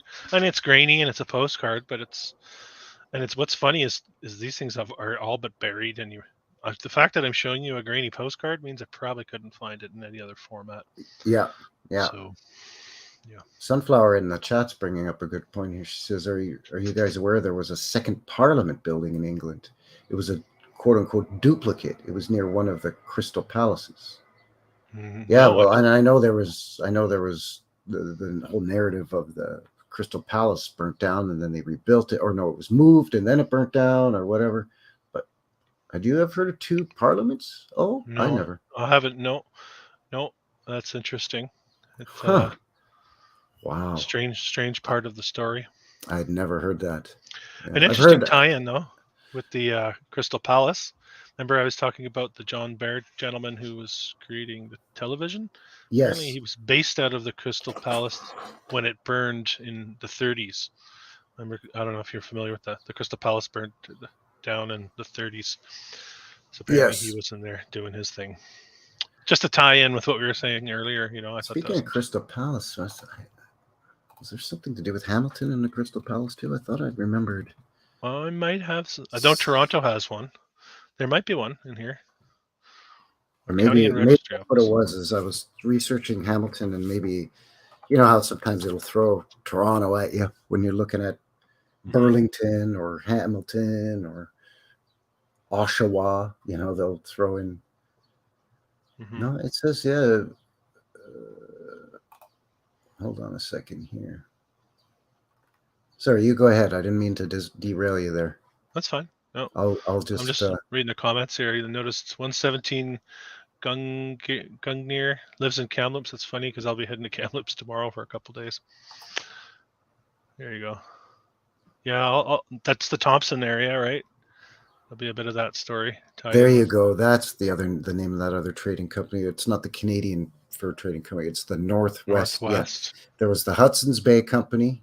Well, Hudson's Uh-huh. Bay Fur Trading Company, later just Hudson's Bay Company, and now just Hudson's Bay Company. And the Northwest Company was the other one. Thank you. Okay, cool. Oh, now a guy can sleep tonight. I'm not going to toss and turn trying to remember. Here's that hospital from another angle, so get a sense of the size of it. The wings coming off the side. Beautiful. Now that roof has got it's green, right? So it's got to be what? Copper? You thinking? Copper? Yeah, it's hard to say unless I see a tarnished copper, color right? photograph. I don't know for sure. It's hard to say because these are all the same color too, and this is just a postcard. So sometimes they'll play around with colors in these too. Because I know a lot of the old world buildings of importance, again, parliament buildings, government buildings really of any kind, even post offices and stuff. A lot of them have that copper roof or what's green, I'm assuming is tarnished you're right. copper. Absolutely. Yeah. I don't know for sure if that one did, but I know it was a big part of the old world tech on the roofs for sure. Maybe that's why that shade of green looks so nice with that shade of red brick. Is again, it's sort of a subconscious. Our mind associates them together, and they're aesthetically pleasing, complementary colors. And a collective memory. Well, the copper is designed to tarnish green. Yeah. So when it's put up its original color, it complements the red brick. But then once it tarnishes and changes to green, it still looks nice. It's still aesthetically pleasing. Yeah, and oxidized. Thank you. Yeah, oxidized. And functional too. The Church of the Ascension, a bit grainy again, but a lot of churches. I got a doozy for you with churches. You'll see. Oh yeah, as Canadians, we just get silly with the churches up here, eh? Yeah. We need our worship spaces. I got a lot of comments on St. John's Cathedral Street on our last show. Oh yeah, with the 304 cathedrals all kitty corner to each other. Yeah. Right? In St. John's, Newfoundland, with 5,000 or 6,000 people, European-sized cathedrals on every corner. It's like the Starbucks of the old world. It's ridiculous. Look at all the buggies here too. That's an amazing shot. Yeah, it is. This interesting just to get a little peek. This one looks pretty interesting. See, again, that's that area where they do that farmers market and all that in front of that building that has the tower, and then behind it there's the clock tower. So that must be the same building. We're just looking at it from the other side now. When you showed this one, I thought it was two buildings, but I think it's all the same building. It might be the same building. It's just a different we were looking at it in the front. Maybe this is the back side of the City Hall. I think so. Yeah, and we were looking at it from this side earlier. Post office. Always. It's always gotta, you want the best when you get your stamps. You do, and you don't mind spending, as a taxpayer, you don't mind spending the money to get a post office with a little bit of flair. Because you want the domes and the spires, and you need 4 clocks on it, and just because you're going to pay 10 cents for your stamp, so you want the best of the best. When you send your package to Nana over in Thunder Bay. I'm looking at Dragon's comment, Christ the King. Yeah, it's coming. The Basilica, it's coming. Mountain View Hotel, Incline Railway Station. Is this the top end of... So incline. Here, maybe down here is the top of the incline. And this receives it. Yeah, that's it right there. And this is a hotel that maybe it's... Oh, I don't know. W. Bessie Prospector. I'm not sure. That's got to be the hotel. Yeah, that's got to be a hotel for sure. Mm-hmm. Yeah, I mean, okay. Now, that I could sort of understand that you might, in the Victorian era, you would go, or even in the Edwardian era, I guess this would be, you would take the funicular up to the top of the hill, and again, you get a beautiful view, and then you could, I don't know, have afternoon tea in the hotel, and maybe stay the night in the hotel, and that was, maybe they had live entertainment in there, and that was something you could do. That I could see. But the other what's that? Yeah. Get the fiddles out. Yeah, sorry, go ahead. But in the other one, at the top of the other funicular was the pump house. Like what the? Mm-hmm. I guess to transport the staff up there. I don't know. It doesn't Hmm. make any sense. Yeah. Sewing machine company. Hamilton, province of Ontario. That's a big building too. Look at the size of Yeah, that thing. there seem to be a lot, very industrial, right? A lot, especially along the banks. There's a few that are directly along the banks of the canal. This is a Masonic home, I believe. I just grabbed this right before we went live. I was poking around, so I don't know if I found it in black and white, but I did find it. So it Apparently, wasn't this guy wasn't enough for him just to have a tower or a conical dome. He just give me both. well, they say there's a Masonic lodge, like the Grand Lodge, I believe, has its origins in Canada and Hamilton. I think I was looking on Wikipedia. So I don't know. Yeah. So I Oh, think it's that was the the lodge. Canadian arm of the the the Yeah, the the Grand Lodge. Masonic Grand Lodge. I think they Okay. call it. Yeah. Probably a school. I was just gonna say that looks like a huge what they're gonna call a school. Mhm. I'm also noticing too a lot of these buildings that with very square roofs have been tamed down.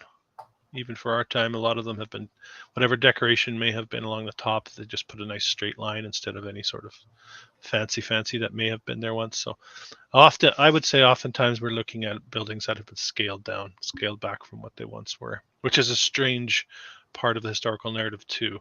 Yeah, know. like they've taken a lot of the fancy little bobules and things And they'll off of say it, it was dangerous. They'll say or it fell and almost hit a kid, right? or even something just that sawtooth or dogtooth trim along the bottom of the eave there on the roof line that we see so many times. That they'll just take Yeah. that down and instantly makes the building look much more plain. And then they Yeah. could say, "Oh no, it was built much more recently." It takes the spotlight off it in a way, right? Yeah. Like it's yeah. Yeah, you don't look at it with such a critical eye anymore because it's been sort of not quite brutal facaded, but it's definitely been modified to be less attractive. Plain, right? Make it plain. Yeah. Well, they made plain attractive. That's part of modern day thinking too. Yeah, Clean lines, basic colors, plain is attractive. So yeah. playing with our sensibilities there, I think too. Well, look at this building. You see, I don't know if I've seen this anywhere else. This is that one of those four-sided. Maybe this is that four-sided dome building. Oh, A okay. squishamid. We called it a squishamid. Yeah, squishamid. Yeah, could be, but that's that same shape, right? Yeah.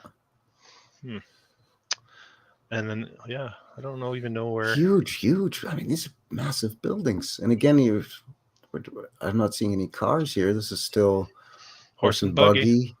And then streetcars. And then now they've got the electric streetcar going, it looks like. Mm-hmm. The horses don't have to pull the streetcars anymore, thank God. Just the buggies now. That's how they move. They move from when they're young horses, they pull the heavy stuff. And as they get older, then they pull the lighter stuff like the buggies. And then when they become a senior and they retire, they just put them out to pasture and they can just graze leisurely. Lucky horses. Well, they've earned it. Are you talking about us? Is that a metaphor for us? No. What we do is we send the horses to the glue factory.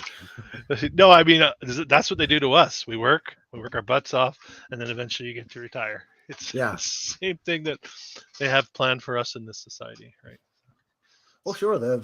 Why should we get treated any better than a horse? We're a beast of burden too, according to the controllers and the, and the usurpers. Yeah. This is the Bank of Hamilton. All right.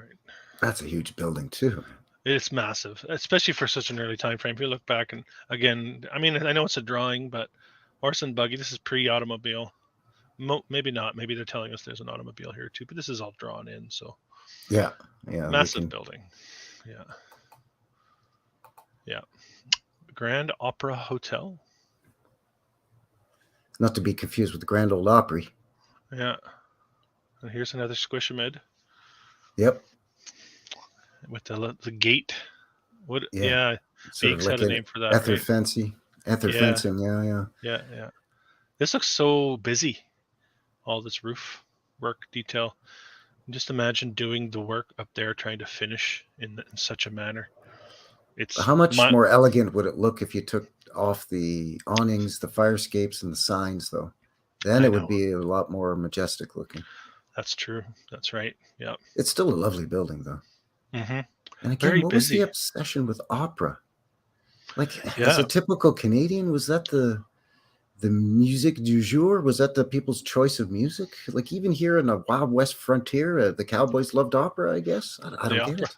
The opera houses, yeah. Was there no other popular style of music at that time period? Come on. I know. It's ridiculous.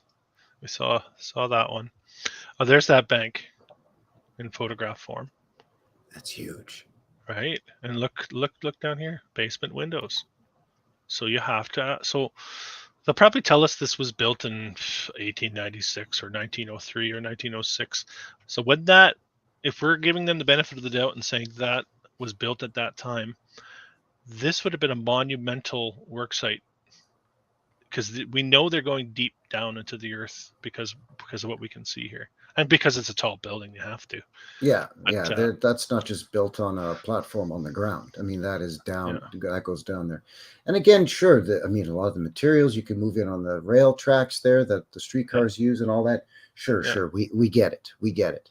Yeah. But it's the insurmountable idea of the sheer volume of materials and the workforce that would be needed and the time frames that were given that this was all completed. And again, you have to cut that. You have to basically double that work time because of the winters in Hamilton. Mm-hmm. So if they tell you they whacked it up in 2 years, come on, man, that's like a 4-year build. Today, that would be more than 4 years. Well, yeah, much more with the details. We don't even know. It's a bank, so the finishing on the inside. I might have a shot, actually, of this place on the inside. So, well, that's the other thing is you bring a lot of great interior shots to the show, and that's the thing that a lot of, including myself, a lot of people forget is that, the outside is fancy and look at the arch windows and all the cartouches and all the details, but the inside has these like chandeliers and woodwork and plaster work and marble statues. Walls. All of that. It's mind blowing. It's mind blowing. If you've done any finish work, it's vaulted ceilings. Yeah, it's detailed ceilings, painted ceilings, right? Like it's. I don't know how much more I can make the case to people about it. But it's downplayed if you haven't done it. I think that's part of it. Mm-hmm. Yeah. Wentworth Arms. Not sure what that is back there. It's a serious structure. Dragon, you know what that building is? That's a big one. But it's there now. You can see along the edge of the building all the fancy, those little sort of like fin-like things jutting out. Mm-hmm. Like if that building's still there, bet you dollars to Good Canadian Donuts that stuff's gone if the building is still there. Mm-hmm. All right. Oh, there it is again in the back. A different angle, but still don't know what it is. Maybe I have it in another form, but Canadian National Railway's proposed station. They're saying this never got built. It was just proposed. Is that true? They decided to make it into a bank. They found a building and they were going to make it a train station. And they said, no, we better make it into a bank. Yeah. Or a library. Carnegie said, hey, I'll donate that as a library. Yeah, even though it already stood, he still donated it. Thanks, yeah, Carnegie. Exactly. Thanks, Andrew. Yeah, thanks, Andy. Appreciate it. It's still there. Dragon says that this building we were talking about is still there. Looks like had what we might call Art Deco. Mm. You know, I've talked a bit with Aurelian, Lucius Aurelian, about the Art Deco period. There it is again in the background, Yeah.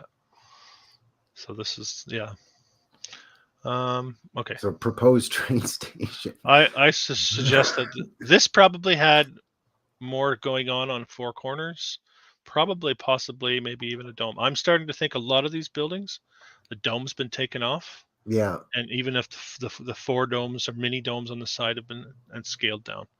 So I think I'm starting to see it in a lot of places and starting to recognize it. Yeah, that's sort of, let's say, state capitol looking building that we see in the U.S. or even the White House itself, right? You know, with the columns in the front and the big grand staircase coming up to the entrance, and then normally what would be a dome there. And it's I mean, I could definitely see how that would have had a dome on it. Mhm. And if that looks a lot like buildings that still stand, that, yeah, you could definitely say, I bet you there was a dome there and it's been removed. They've, again, tried to de-beautify it. And, of course, destroy whatever tech that dome was for, or whatever purpose it served too, Sure. right? By Yeah. removing it. Dragon, are you saying this still stands? Leuna Station, that we're talking about this building here? Just looking in the chat here. Okay, so we are talking about this building. Hmm. Okay, good to know. That's good to know. Oh, you showed us this one. That train station Yeah, area. I mean, that's just beautiful. I mean, the landscaping alone is just incredible. Yeah. All right, we'll go on. Cathedral Boys High School. Look at how Looking old. Yeah, with the like 2 different levels on the grounds there. They're probably telling us 1850s, something like that. They put this together. It's my guess, but don't have the details. Just like to bring the visuals. If I have the details, I like to share them, but it's just so much. It's so much. All right. This would be the Cathedral Boys School, looking like a graduating class. I'd like to throw these in there too. These would be the gentlemen in the know, Yep. and these would be the ones that go on to become future professionals that have been Especially thoroughly washed. yes, Go especially ahead. the guy Sorry. especially the guy in the funny hat. He's really in the know. The funnier your hat looks, the more you Yeah. know. Yeah. And his hat's hilarious. So Yeah. he knows some stuff. Absolutely. He's That probably the guy's got some cardinal or the secrets. Look at the size Reverend of that Cardinal. entrance, by the way. Huge arch on that thing. So if they try to tell us this is built in the 1850s or 1830s or whenever it was, yeah, just look at the precision again of the work that you would have had to have. Precision is a big key, right? Mm. It's a dead giveaway that there's more to the story. Yeah. Anyway, I thought I'd throw that one. It's kind of fun. I like putting these in my videos these days too. Just you get to see their faces of the people at the time. Probably orphans. I bet you most of these are orphans too. Yeah, and then they went through the school system, the Catholic school system. Uh-huh. And they graduate, and then they're just like fully indoctrinated at this point. Absolutely. I like it's the looking only at thing they know. Yeah, absolutely. I like these kinds of photos too, where they show, like, just to see how people dressed, and just the style, whether it's hairstyle or hat style, and just the clothing, the women's dresses, the men's suits. I don't know. I just find that interesting too. It was, again, much like the buildings of the old world. The clothing was much more elaborate. There was a lot more going on. Get very recognizable last names too: McCarthy, Jordan, Baum, Whitney, Palmer, Anchison, Cox, Lynch, Sutherland, Agro. Like, these are all very recognizable names, most of them. Yeah. So very assimilated into our society, right? All of these. Yeah, it's interesting. Very questionable period of time. Here's Christ the King Cathedral. Holy smokes. This is what Dragon was talking about. Oh man, we got more pictures of this place, but like, this is giving you an idea of scale. Reminiscent of the Mormon, what's it called? The Mormon temple in Utah there in Salt Lake City? A little bit, yeah, with this part here. Yeah. Oh, man, I wonder if I retained any information on this one. Wish I could have found out where it was built. Or when it was built, sorry. It's a large structure though. Let's see a bit more. It's massive. Here's modern day. In case you thought it had deteriorated down to nothing. It doesn't look like it's aged a day from that photograph. Amazing. Cymatic window pattern. All those little nodes, those little bobules there on those little spikes. Just, right here. Yeah. All of them. do. Yeah. Right to the top. Yeah. Rose window resonators. Yeah. The statue up here, looking like a king. Are you telling us that's a statue of Jesus on a church? I wonder. I wonder how much of the story has been hijacked and distorted. That's just incredible. Yeah, I had restoration work, eh? The scaffold, yeah, just the scaffold, just to do a little restoration is just like absurd. There it is again. That's a beautiful view right there. Out of place, really, too. Like, It just sticks out like a sore thumb. if I told you this was in Amiens, France, or wherever, and it was Poland. built in 1300s, Yeah. it took I'd be 300 like, sure, years yeah. to build. Yeah, I'd be like, yeah, okay. Yeah. And then you would say, no, actually, Hamilton, Ontario, Canada. I'd be like, take off, eh? And they'd say where, right? Yeah, exactly. I'm gonna find. What the hell is even that? It's true, right? It doesn't make any sense. I'm gonna keep it on here, and we can really soak this in. A silly time. I'm just doing a quick Wikipedia search here, and they're telling us completed. Hold on a second. 1930 to 1933. They started What? building that in the 30s, and then it What? only took 3 years 3 years during the Depression. at a time when photographs were fairly easy to take of the construction process. Right? You'd think there'd be like, okay, here they are a year later, and they're you would 'Cause document. we had the Great Depression up here in Canada too. Most people, I'm It's- sure, are aware of that, and it was the exact same time. Yeah. And here in the prairies, we did have, what they termed in the U.S. the Dust Bowl too, where we had a lot of tornadoes and dust storms and topsoil getting blown away, and drought and all that. So Yeah. this would have been built during all that time. Now, mind you, Hamilton isn't in the prairies or Dust Bowl or anything, but the eastern part of the country, and especially Hamilton being so industrial, would have been most especially hard hit by the recession and the Depression, the Great Depression. Mm-hmm. Mm-hmm. So we got a 3-year period. We have a 23 bell carillon in the tower, the 165 foot high, and the largest bell is called the Borden Bell, and it weighs 4.5 tons. Wow. 1930 to 1933. God, that makes me feel inadequate as a construction worker. It really makes you feel like that's what I hate about this narrative, and that's why I'm exposing it. Is like, if someone who's done this type of work, it's really makes you feel small, unless you start to realize that there's a deception going on here, right? So, anyway, that's my little rant. And again, if you were to tell me this was Poland or Italy or France, but Hamilton, Ontario, come on, man. Mm-hmm. Here's the inside. My goodness. Right?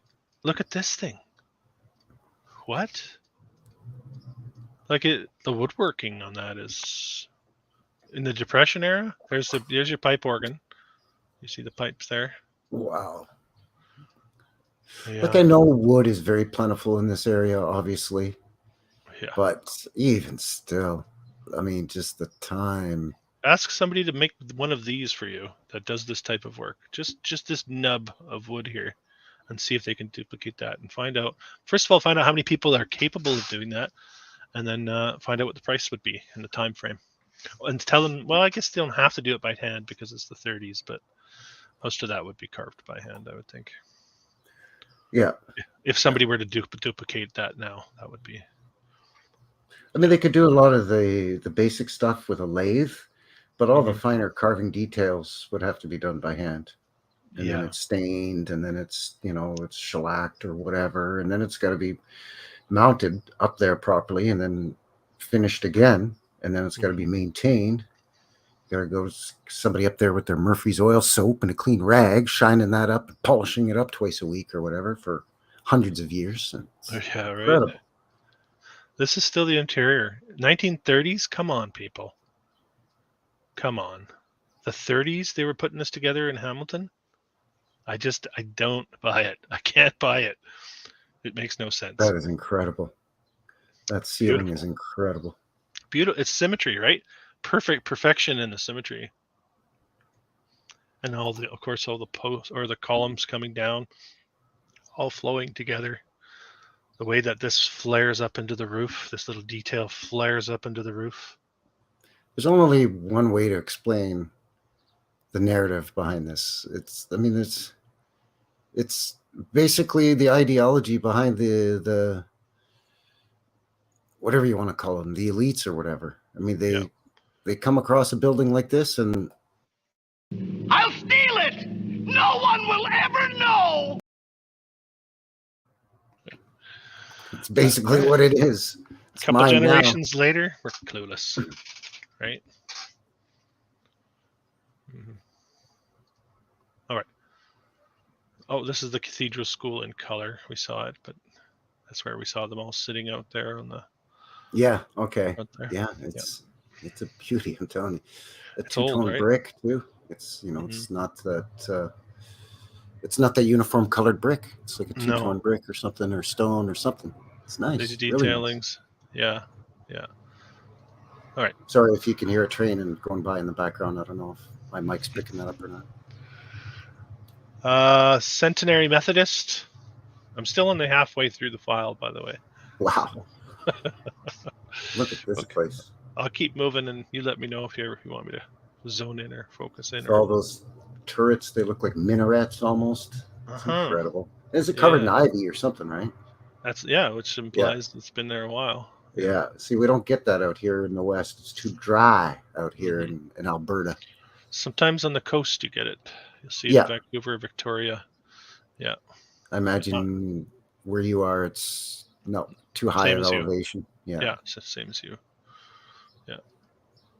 We get a lot of moss and stuff and lichen and all that, but we don't get the ivy. Okay. So this is the interior. So this is the modern day, the one we just looked at with the ivy stripped. Yep. Right. And this is the interior of that church. I know it's not a great photo, but you see the pipe organ in the back there? Yes. That is massive. It's about half the width of the church. If you were to shove it up against one wall, it would take up half of the width. It's incredible. It's absolutely incredible in there. And obviously that must be that whole entire open area right there, right? Like There's a little bit of a mezzanine on each side. Yeah. Massive, massive church. Mm-hmm. Can still go there. It's right downtown, Dragon says. Yeah. I'd love to go check that out. I wonder if the pipe organ's still like this. Probably still sitting there like that. Incredible. There's a couple of churches here in Calgary that still have really old pipe organs. I'm just trying to arrange a time to get in there and have a look at them and film them. Cool. I look forward to those. Yeah. That's nice to have that. And they're open to you coming in there and having a look. Yeah. I'm sure they would be. Yeah. Christ Church Cathedral, similar look to the one we just looked at. Yeah, again, sort of minaret-looking towers or whatever coming out of it. Yeah, they're not really spires. They're or cupolas. They're just kind of part of the detail. It feels like, but part of the energetics of the structure. Yeah, gathering energy and drawing it down into the base of the structure or something, maybe. Apparently, this is. Or maybe to a water table under the structure. We often hear about churches and cathedrals built on top of water. Mm-hmm. So maybe it's drawing energy down into the bowels, if you will, of the building where the water is, and it's energizing the water or cleansing it, or I don't know. Yeah, interesting. This is the interior of that, apparently. So still pretty nice detailing, I'll tell you. Pretty nice.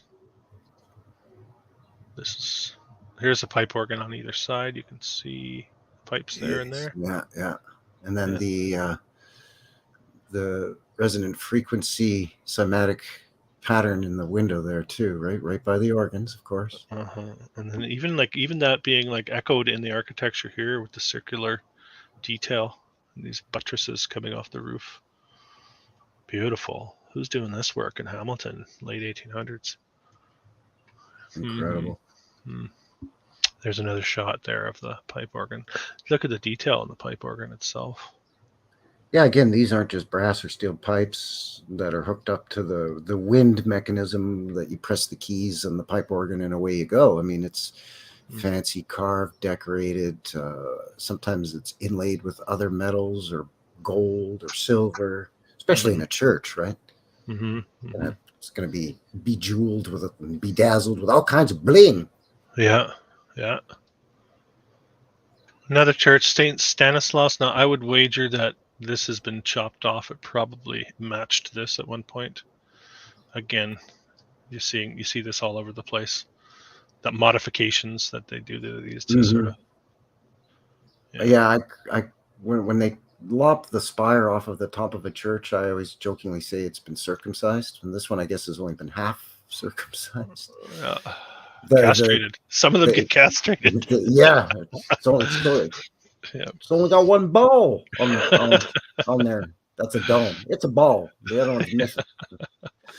Here's the inside. Saint Stanislaus. All in Hamilton, by the way. We didn't secretly jump over to Europe. We're still in Hamilton. Yeah, this isn't Venice. Wondering. This is Hamilton, Ontario, Canada. Yeah. Not Hamilton, England either. No. Hamilton, Ontario, Canada. Yeah. There's a good close up of the paint detail. So again, they're not sparing any square inches. Everything's a part of the look. Really beautiful. Yeah. Angels in the architecture. Yeah, I think that's a Paul Simon lyric. Graceland. Yes. St. Giles, I believe. This is supposed to be a construction photo. But that's a what? That's a construction photo? I'll have it down as construction. Yeah. Okay. So I don't know. It's a bustling site, I'll tell you that. the workers are tripping over each other there. It's a wonder they can get anything done. And grass is all grown in. Yeah. Yeah, because the grass grows easily when there, hundreds of workers are treading all over it while they're laying brick and lugging stone and lumber and glass and steel around. They just laid the sod, right? Yeah, right. Again, I'm thinking these probably went up higher. There was something else going on the top of this tower, but yeah, as well as it going lower too, I would imagine. Oh, here we look. Have a look.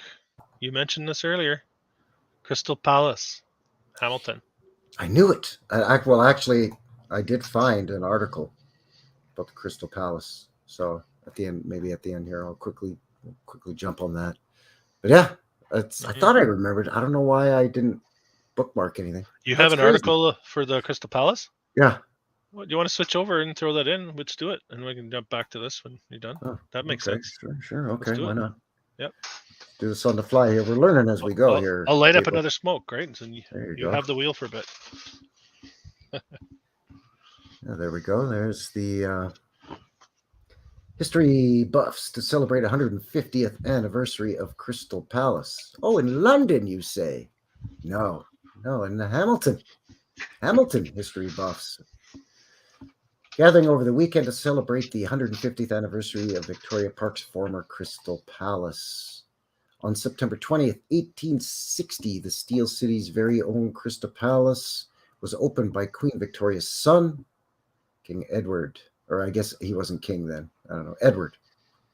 Because old Vicky would have still been the queen, 1860. So she couldn't be bothered to come over to the filthy colony. She just sent Eddie over during his first North American tour.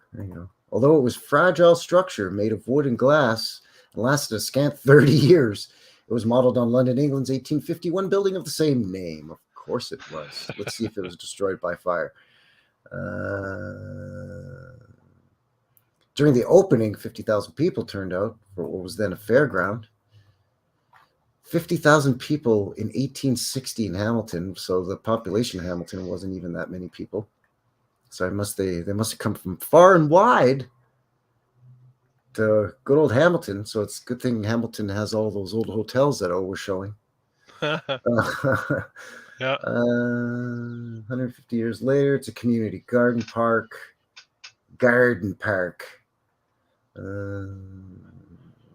Okay, doesn't really. I got a few more photos of it. You want to see? So that was a sketch that I showed. This one, right? Yeah. So I do have a little bit closer up. There you go. Huh. So this 1860 to 1891 is the time frame I had, and this is what they built in that time period? No, they said it only lasted 30 years. Yeah. So it was built in 1860 and it only lasted 30 years. Yeah, that's what I mean. So Yeah. this whole thing was built in 1860. Yeah. Look at the curves and the glass and I know. And the dome on the top. the dome. And it's got a cupola on the dome because you got to have a dome on a dome. Yeah, octagonal dome. Yeah, us Canadians love domes on domes. And then you put an ether antenna on top. Sure. There's another view of it. Yeah, Come on. I've got another source here that says the structure was demolished in 1891, but it doesn't say why. It was in disrepair. After 30 years? Yeah.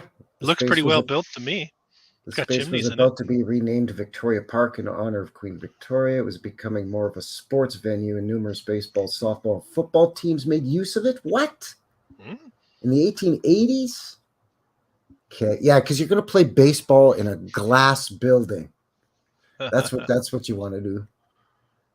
Yeah, electroculture. Yeah. Yeah, that's Crystal Palace of Toronto had one. Hamilton had one.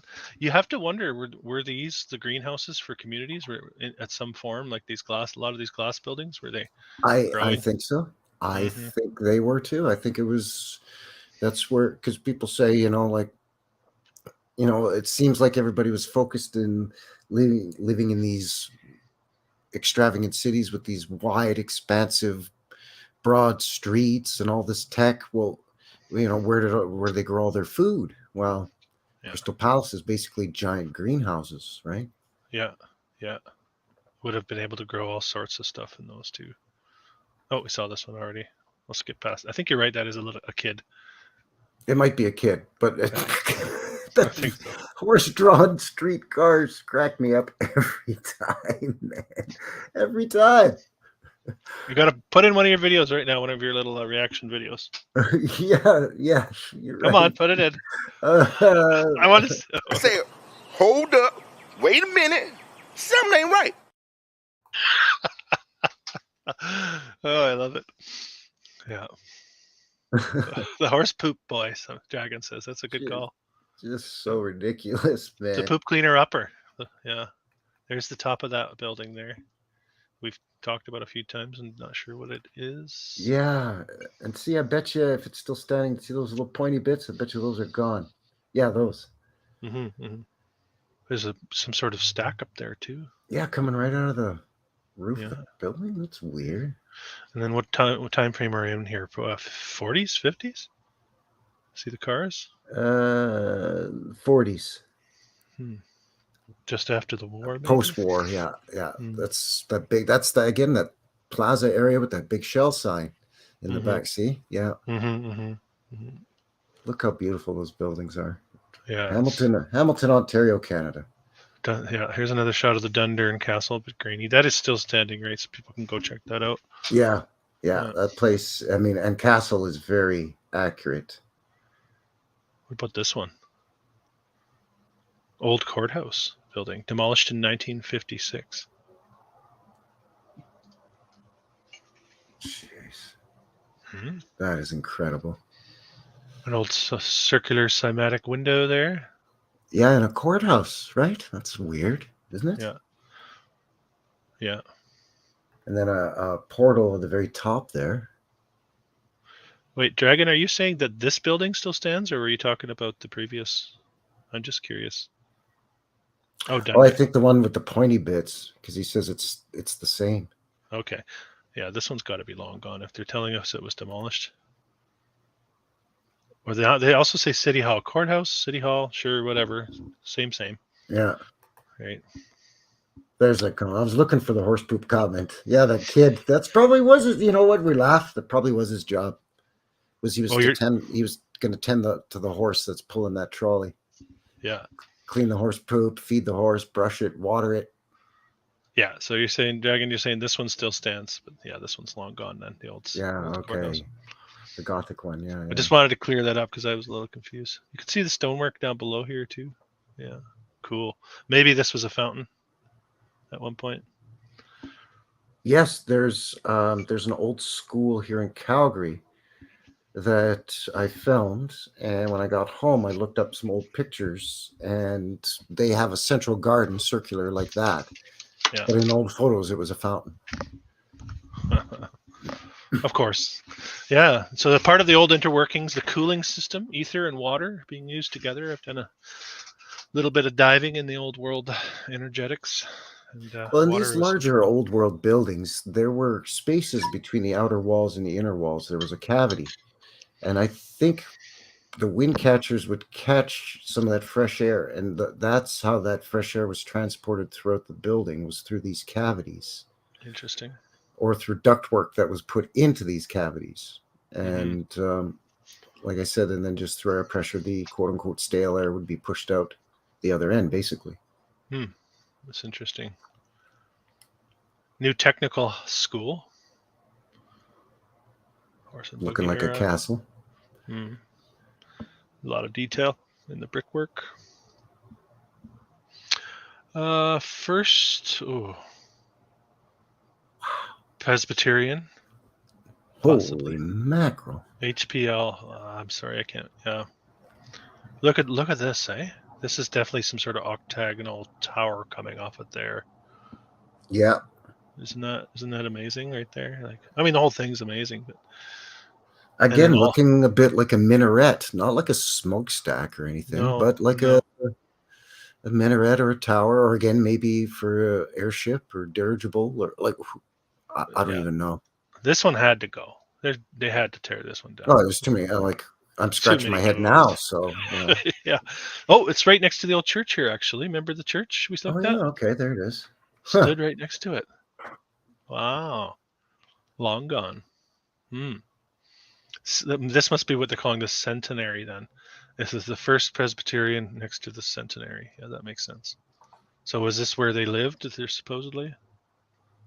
I don't know. Maybe. And then, do you think we're looking at some sort of bird with wings stretched out here? It's hard to make out on the tops of these bowls. Can you see that at all? Yeah, I do see what you mean. Yeah. I can't make it out, but it's that we often see the outstretched wings of an eagle that's got a globe or a sphere clutched in its talons. That could be what. Interesting. Yeah. Beautiful structure, isn't it? Amazing. And circular window here. Wow. What a shame that they tore these down. Really, just criminal act. That's an outstanding building. Yeah. Here's that normal school we saw in the beginning. This is a photograph. That's just normal for a school. It's pretty normal. Yeah. Yeah, we'll just make it look like the Houses of Parliament. It's normal for Canada. Dumbledore's office is up here, right? Yeah. The wizarding school. It's a wizarding school.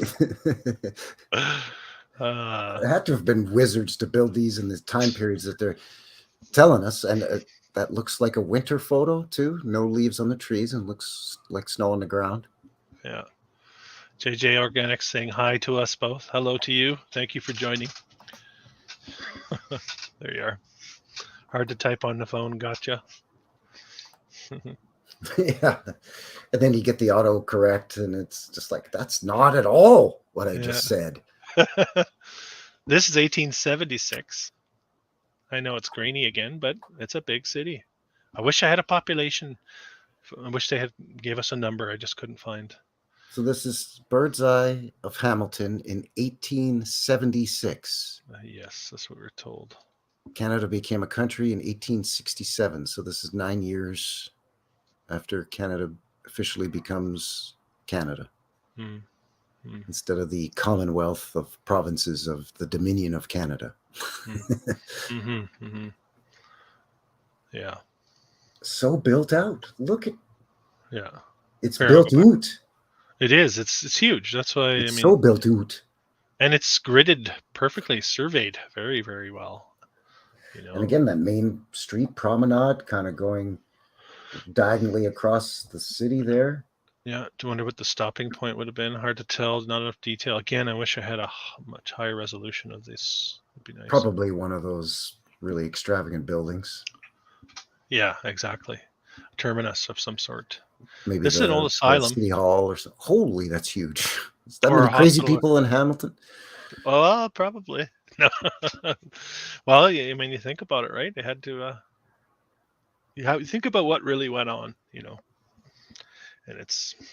Where did this building come from? We built it 2 years ago. That's impossible. Okay, well, in the asylum It's you there. go, non-believer. Yeah. It's like, yeah, but this feels a lot older. Yeah. That's crazy talk. In the nut house you go, buddy. Get back in there. Huge structure. Yeah. I'll keep moving. Looks This is like obviously. looks like it was built on a hill too, so it's nice and intimidating looking. So people learn to keep their traps shut and just go along with the narrative. Yeah, there's a Lest few they get cities. locked into that fortress. I think it's Kingston. There's a few cities in that area of Ontario that have that intimidating asylum narrative, right on the overlooking the hill type of thing. Even where my father's from, actually in Wales, they had the same thing. You don't want to get sent up to St. Cadox. It was called St. Cadox. Don't question too much. Just do what you're told, or you'll be sent to St. Cadox. Yeah, out in the northeastern United States, it's Bellevue. We'll send you to Bellevue. Yeah. And then here in Alberta, it's Ponoka, because there's a town.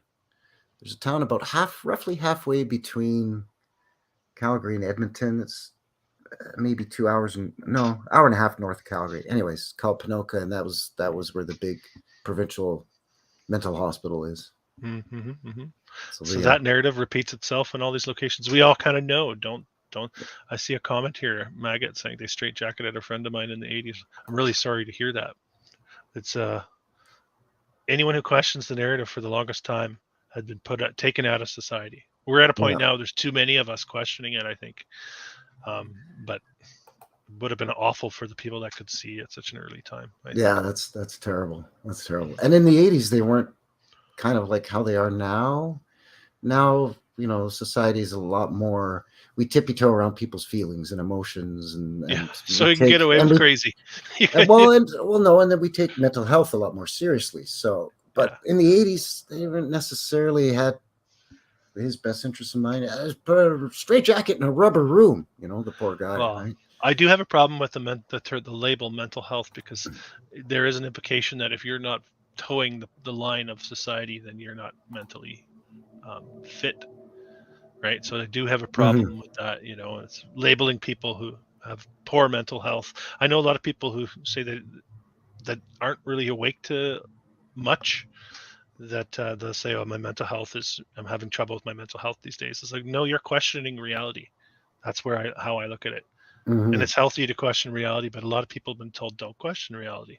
Yeah. Right? So it's a tough. We carry a bit of a burden when you take on the mantle of the outsider who looks at these things from a different lens, right? And you have to be absolutely tempered a little bit. Yeah. Are you familiar with a channel called "There's No Place Like Home"? Oh yeah, I'm a big fan of Shelley. I tried to Shelley. Tried to get a chat going with her. I'm going to keep trying, because I really like her perspective. Yeah. She was one of the earliest channels that I watched. In fact, I found Streets of Tartaria through her recommending his channel, and his channel is what launched my whole channel, really. Oh, okay.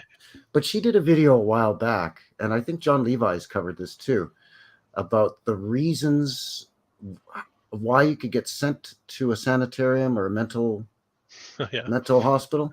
Yes. And there were things like being too religious, not being religious enough. Like a lot of them were damned if you do, damned if you don't. Reading too much books. Right? Yeah, like it was a laundry list of literally hundreds of reasons that you could be committed into an insane asylum in the Victorian era. Yeah. So when it's actually scary. The witch hunts, right? The witch hunts have never stopped. They never stopped. So it's no wonder these facilities were so freaking huge. I mean, anybody who giggled out of turn would get sent up, So if you questioned, if the authorities of the day told you that this was built in 1890 and it said on it 1890, and you said, no, I think that's much older, you're crazy. Yeah. You're going to the crazy house. That's how they've managed to pull this off.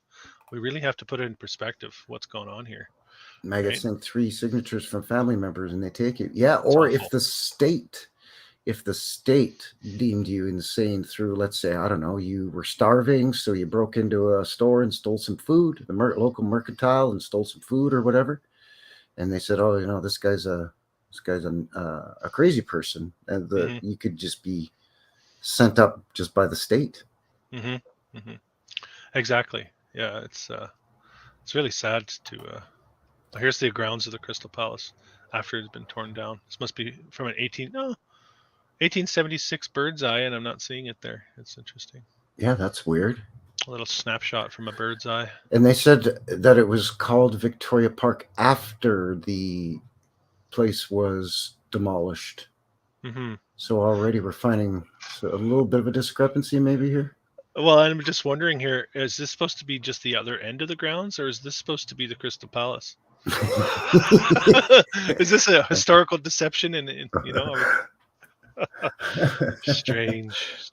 That would be more believable for the size of a Crystal Palace in Hamilton, Ontario, Canada. Yes, that's why I mentioned that. It's like, oh, look at they had a nice little greenhouse there. And what's that built around it, by the way? Some kind of picket fence or a bunch of poles nailed into the ground? What is that? That's weird. Yeah, this here and this too, like lined with a building. It looks like it's a building, and a gate here. Strange. Oh, yeah. I wish I could find this bird's eye right here. Just the entire map with this resolution. You can really poke around. They labeled certain locations. There you see one of those churches with the double spire. Like I said, they've probably been snipped off. Yeah. Here, let's check this one out. It's a nice photo. 1883 to 1972. Life assurance building. They're not going to insure your life. They're going to assure that you're it's like, I don't need you to assure me that I have a life. I'm standing here talking to you right now, buddy. Yeah. I want some life insurance, please. Not assurance. This is very unique. I don't know if I've seen this in all my travels. Old World Invest. Do you see how this tower, or whatever you want to call it, is coming off of the gabled roof, but they've added an extra pitch just to accommodate the clock portion. Isn't that strange? Like, that's very unique to my eye. At first it looked like they built it. It almost looks like it's got a slight twist to it. Yes, it feels that way. I think that's just an optical illusion. I think, but that's right. That's why it looks so strange. They're giving a base for this on this what was once a gable roof or whatever, and they've just like it's like a reverse dormer. It's very strange structure. Well, Dairy Queen's big up here in Canada, so it kind of looks like Dairy Queen swirl on top of your ice cream cone, Hey, now I'm getting hungry. There's also you can just barely make it out, some sort of Antiquitech. There's almost like a circle or a C, and then there's something here. But we lose resolution as we zoom in there, but there's something there. That's a weird looking. That thing's weird looking. Right. Nice find. And is that a cobblestone or brick street too? By the way, in front of it. You look at the sidewalk here. Oh, it's the sidewalk. That's the sidewalk, isn't it? Yeah, that's the sidewalk. Or is that the street? No, that's the sidewalk. And what are these? Well, they'll call them hitching posts. Oh, come on. Do a nice clove hitch and how's your horse there? Sure. There's actually quite an angle here too. See that? Maybe that's ice. It could be. Are those skis? Yes. Maybe this is good winter. Eye. Those are skids and skis. Yes. Those aren't wheels. You're right. This is a winter photo. And of course, mudded basement windows. Or maybe early spring and everything's just starting to melt. Sure. Yeah, I think the road turns to that sort of like black ice kind of. Cool photograph, though. Cool photograph. Yeah, that's a neat one. That's a nice find. Yeah, that's got so many weird things going on. The horse-drawn ski thing, the weird twist at the top of that or whatever. Yeah. The hitching post, the stone side. I've never seen paver stones as a sidewalk. Those are paver stones, right? That's what it looks like. They're big. They're bigger than bricks. They are big. Yeah. Very interesting. I've never seen that before. And that building's on a bit of a slant too, because there's mud flood windows in the front and they disappear as you go up the side. That's right. As we go up here, again, lose resolution, but you can see the street comes up and up and up and up. 1883, they're telling this was built 1, 2, 3, 4, 5, 6 story, 1883, Hamilton, Ontario. This is the Lyric Theatre. I think I showed the interior of this in the beginning, if you remember. Yes. wide open theater. This is obviously a pale Yeah, shadow. Of what massive once was. inside. Yeah. Yeah. You can see where there was another building attached to the side of it at one point in Exactly. time. Exactly. Yeah. Yeah. And there was probably a lot more detailing going on in the front here too. Yeah. Yeah. Another church, McNabb Street Presbyterian, looking quite old, very old. If it told you this was an English hamlet and this was built in the 1600s, you would have no problem with that, would you? Yeah, absolutely. But here they'll tell us, oh, it was built in the, the teens, 1914. Right. Yeah, right. Really? Then how come it looks exactly like that one in Devonshire, Tington, England, or whatever, built Yeah. in 1638 or whatever? And the answer would be, it was built to look like that. Yeah, it's That's a why. revival style, It's a or revival. it's the same church after all. Like it's the same denomination, so they're going to Yeah. build it in the same style. They didn't even need an architect. They just used the old plans from the English church. It's like, oh yeah, they're not going to change this building style or methods in 300 years. No. Yeah. It's like, why don't you just tell us when it was really built? Yeah, because they don't know. They don't know. John Lennon said it, right? Just give me some truth. Yeah. Just give me some truth. It's all we're asking for. It's not too much to ask, is it? What is this one? Hall of some sort, something hall? Drill hall. Military? Oh, that's an armory or a drill hall. Yeah, Mm-hmm. Military. Yeah. Drill hall. Canadian Navy, probably in Hamilton, right? Yeah. The Royal Canadian Navy. Okay. Yeah. Yeah. Old world though. Old world structure. Mosquito. Mount Carmel Methodist. This one again. You noticing this with a lot of the churches here with the 4 points? Yeah, in Hamilton. That's the thing in Hamilton. The Hamiltonians, Hamiltonites, Hamiltonoskins, whatever they call themselves. They sure like those 4 points. Right? Yeah, it's just interesting. Yeah, and this probably they're telling us was built in the 70s or something. Maybe. Oh, okay. Sage is saying, by the way, that was an armory. Yeah. Okay. Yeah. That makes sense. Drill hall, and half was torn down. I was looking in there too. Super fancy for an armory, though. It's always the armory here in Calgary. It's like 7-8 blocks away from my place. It looks like a castle. It's one of my earliest videos. Yeah, that must be cool living so close to that. Here we have this Orange Parade in Gore Park, 1870s. Orange Parade. So this is, what is it again? Orange. It's a Protestant. I think. Well,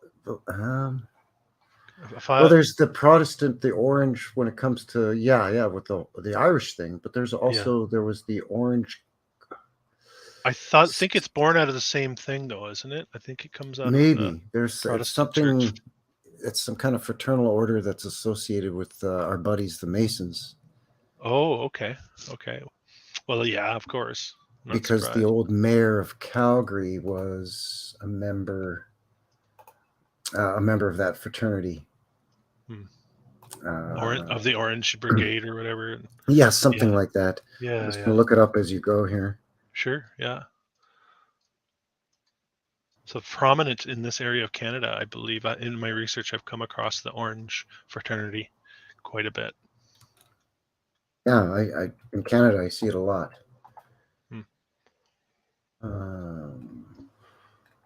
They're telling us this photo from the 1870s. That's really, really early as well. Really early. Orange Order of Canada is what I might. Okay, yeah, the Grand Orange Lodge of British America, more commonly known as the Grand Orange Lodge of Canada, or simply Orange Order of Canada. It's a Canadian branch of the Orange Order, a Protestant fraternal organization. There you go. So it's linked to the Masons and the Protestant Church. There you go. It's like they're all connected. It's almost like they all have a, what is it they call it? The Hegelian dialectic. They like to make it look like they're against each other, but when you get up high enough, they're not. They're just That's right. Coke and Pepsi. Yeah. Here's an orphanage. Of course. Big, massive tower in the middle. Lucky kids, eh? Lucky kids. Look how fancy that is, too. The tip of that thing. Jeez. Beautiful. This I trying to wrap my head around constructing this portion of this building with the Yeah. level of detail and precision is just mind blowing to me. Blows my mind. Yeah. Of course, we had to have an orphanage, right? Well, and even just to like, why so extravagant, right? Mhm. You know, people will say, "Oh, well, you know, it's to emulate earlier styles. It's a revival, like you said, you know." And it's like, well, okay, but even still, like, why? Why are you into a revival style for an orphanage? Mhm. You know, a government building, okay, maybe, you know, you want it to be fancy, I guess. A church, sure, maybe, but Who are these deep pocketed people who fund these things, right? The the construction of Oddfellows. them. Yeah. Right. The The Royal Oddfellows Hotel were here. the ones in charge of the orphan trains and all that, from what I've learned anyway. The Oddfellows, yeah. Yeah, they Yeah. had their orphan asylums, right? And all that. Yeah. Yeah. Yeah, yeah. That was kind of their gig, was helping out kids and stuff. What do you think of this one? The Wow. Royal Look at Hotel. all the tech on that thing. What, like, I don't think I've seen this anywhere else either. We're seeing some unique structures here in Hamilton. Some features I haven't seen anywhere else. It's interesting. Yeah, me too, actually. A lot of Yeah. really, like a lot of embellishment, but it's different. It's different Yeah. style than even in Toronto or Montreal, like cities Yes. close by. Bit of unique features here. Yeah. This is very strange. Are there supposed to be chimneys? That's what's heating each room of the hotel. That would be the narrative. Mm. But it's probably some kind of tech Mm. and just been repurposed, maybe. Mm-hmm. Yeah, it's definitely interesting. Here's a school. Looks like it's brick though, and it's got some. Yeah. Yeah, I mean, even just to ring the bell to let the kids know, you know, recess is over or classes have begun. It's a big fancy tower in that thing, you know. Mm-hmm. Mm-hmm. Yeah, where are we at here? 90. We're getting there. I got about 20 left, so may as well get through all of them, eh? Just get them out there. Yeah, I don't mind if you don't. This is No, great. it's These fine are with me. amazing. Science building at McMaster University. McMaster, is that in Yes. Hamilton? Yeah. Okay, that's right. Yeah. Okay. Yeah. Yeah, that This would be, is I guess, another reason for some of the population growth would be once the university was quote unquote founded. In other words, dug out and fixed up. Well, I'll tell you, if you get to university and you play the game, you're going to have a nice, high-paying job. You're going to be able to support your family, and you're going to toe the line as far as the historical narrative goes. And then you can perpetuate that with the next generation, and so on and so forth. Yeah. Yeah. Dangle the carrot, right? Give you just enough to keep you comfortable with your professional certification and stroke that ego. And you can do it. You make sure your son and your daughter and all go to university, and don't, if they divert at all from the narrative, you could send them to the asylum until they straighten out. Yep, that piece of paper that we give you at the end of it all there, where we roll it up and tie it with a ribbon to make it look like a fancy scroll from some, you know, ancient mystery school knowledge thing. But no, that's just that piece of paper. We say it's legitimate, so therefore now you can be now legitimate because we say so. And you can do the job you already know how to do because now we say you're allowed to. Yeah. It's quite the ruse. I feel like I always saw through it. Maybe not always, but there came a point where it became obvious to me. Yeah, well, I know amongst a lot of the younger fellows that I know just at work and stuff, the guys that I work with, because I'm 53 and a lot of the guys I work with are in their 20s, and they're like, you know, in hindsight, I should have gone to trade school instead of to college or university because, you know, I have a degree in this or that or whatever. And, you know, I'm working at a grocery store, you know. It's which, I mean, it's worse jobs, you know, and I mean, I work there too, and I enjoy it. I like interacting with the customers because it's a neighborhood grocery store. So the people that come in there are my neighbors and stuff. So I like it, but I could see how if somebody spent tens of thousands of dollars to go to university and then they're working right alongside me and I didn't pay a cent, you know? Yeah. Well, you have to remember, I should have been a plumber or a welder instead, you know? Yeah. You know, this is their system that they've planted on us. It's like they make us think that we don't have value unless we contribute to their system. And if we, and depending on how high up within the system we want to get involved, that we get rewarded accordingly, right? This is Rockefeller, this is Cabal, this is all of their system that we think is the only viable way to live on this planet, or on this, in this realm, I should say. Yep. You know, And so everything's supported by their crony buddies, like the Carnegies and the DuPonts and the vendor this and that's, and you name it. All these names we know. Yeah, you can see how they set up the system, right? Yeah. So one I hand think washes the other, right? Their system is failing right now too, in a dramatic way. I think their system is coming apart, and that's part of what we're doing, is poking holes and seeing, hey, look, I can see behind the curtain. Hey, look, I can see behind the curtain. That's all we're doing here, And then we're also, I want people to know, if you're thinking this way, you're not crazy at all. What's crazy is the system and the lies that they've put on us. So keep that in mind too. You got to stand firm in what you believe. That's, when they say that they want to take care of you from cradle to grave, you've got to remember that voice inside your head, you have to have an ominous tone when you repeat that mantra back to yourself in your head, from cradle to grave. They don't, they want to take care of you from cradle to grave. All right. But it's not on your terms. No, it's not for our benefit.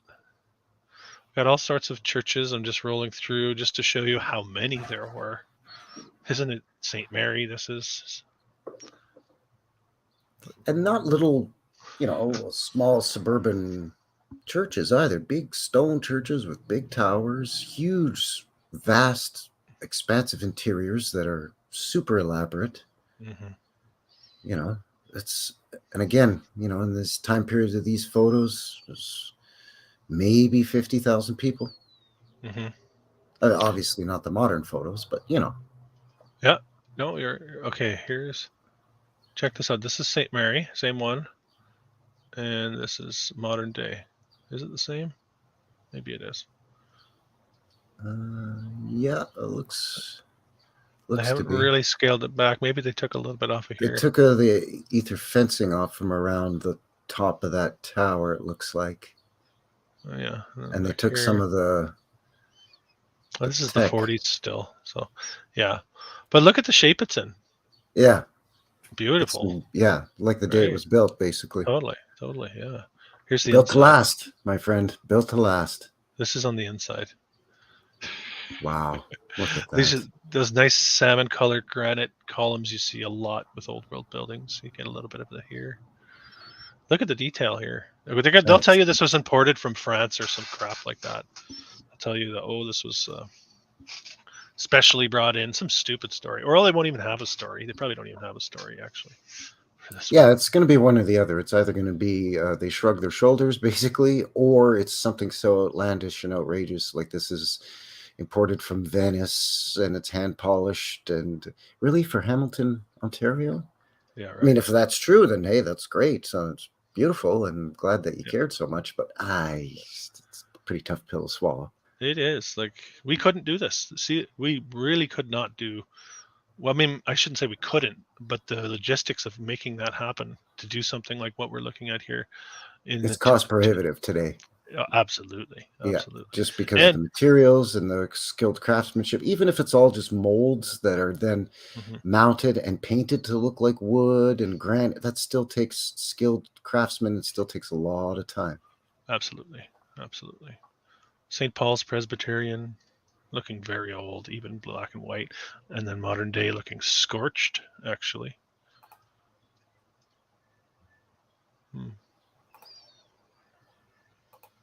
But again, you have those little nodules coming off of there.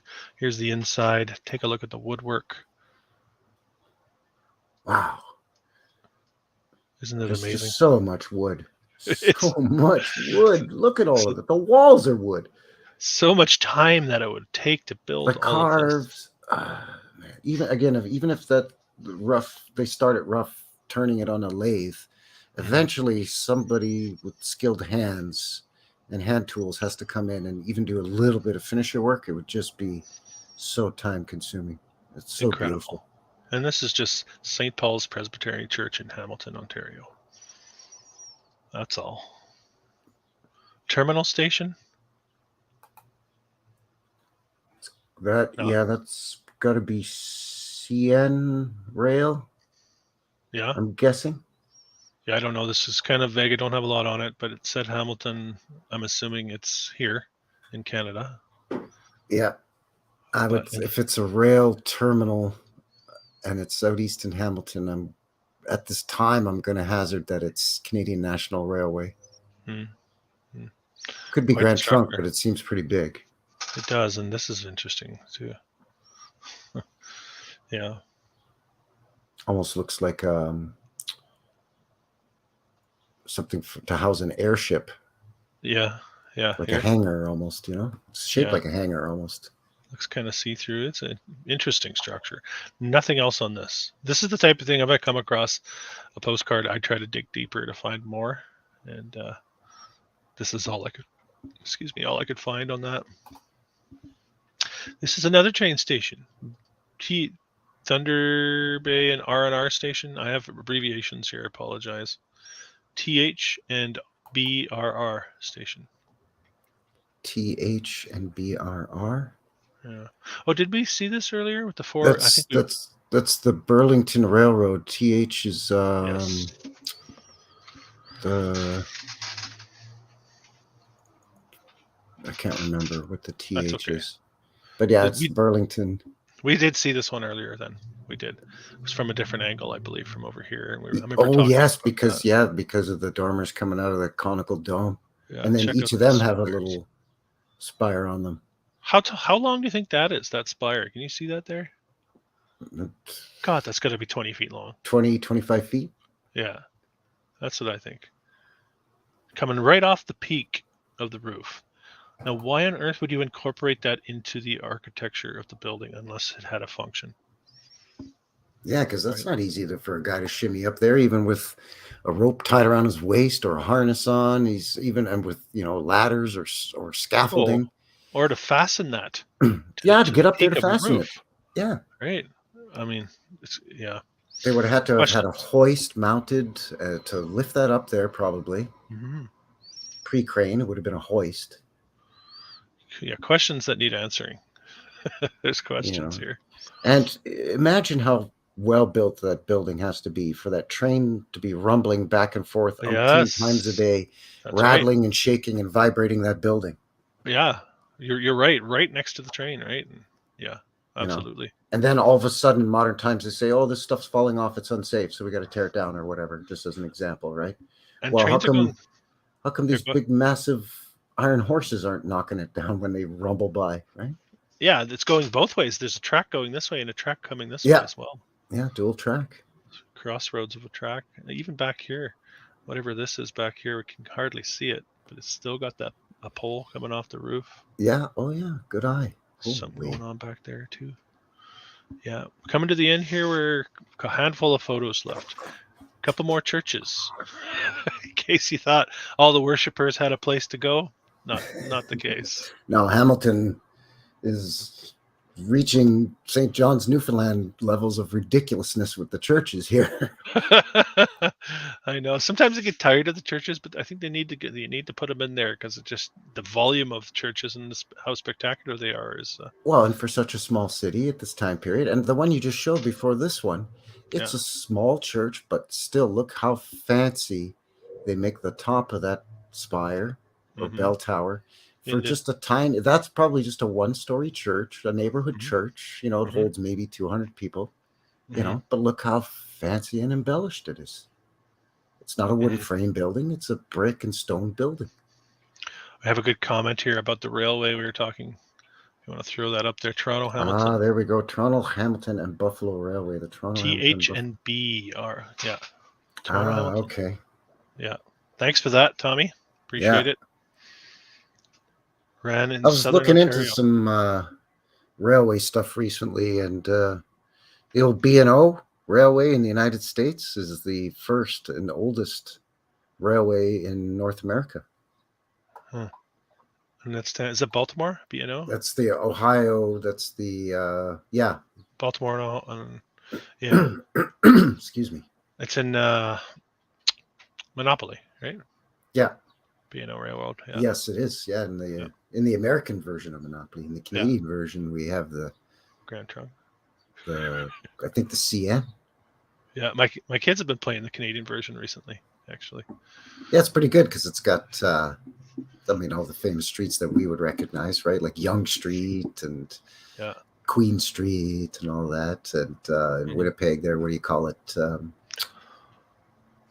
big main street there. Doesn't matter. The main one. Me. Yeah. Portage in Maine. Portage in Maine, that's it, yeah. Yeah. That Winnipeg dive we did was really enjoyable too. There's so much to extract out of that location. That's why I love doing these with you. It's because we're learning in real time.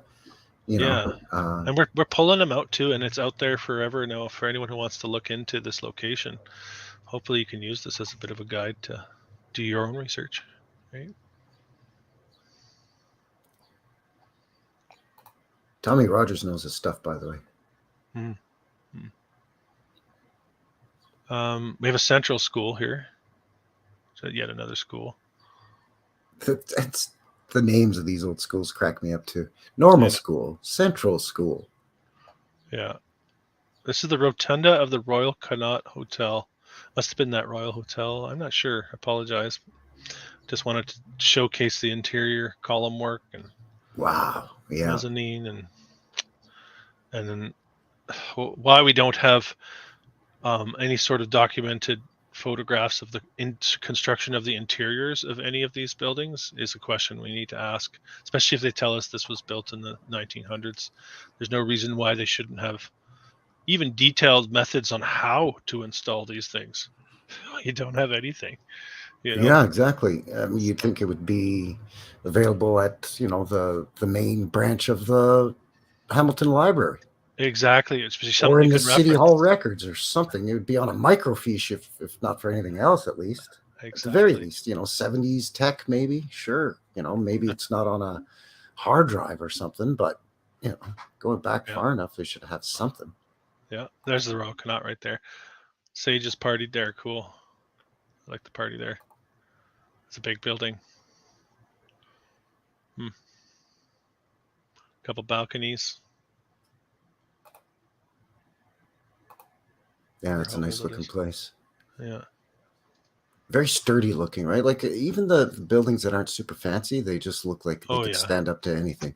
No wonder when we see old video footage of them trying to knock them down with wrecking balls, the wrecking balls just bounce off the sides of these buildings, right? With little effect. It's hilarious. I know and it ends up being however many bricks thick, the wall.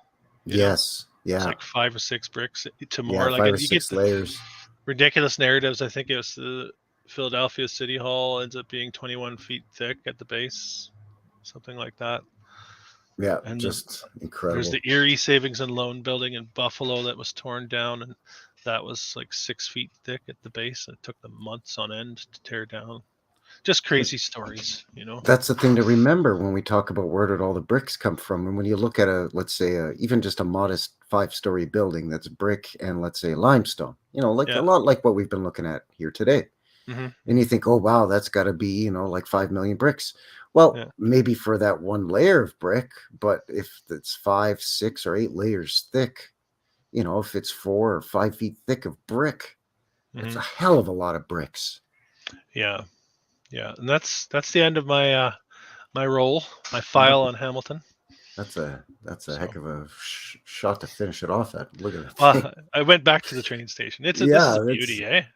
It's incredible. Holy smokes! It's just you just look at it and what the hell is that?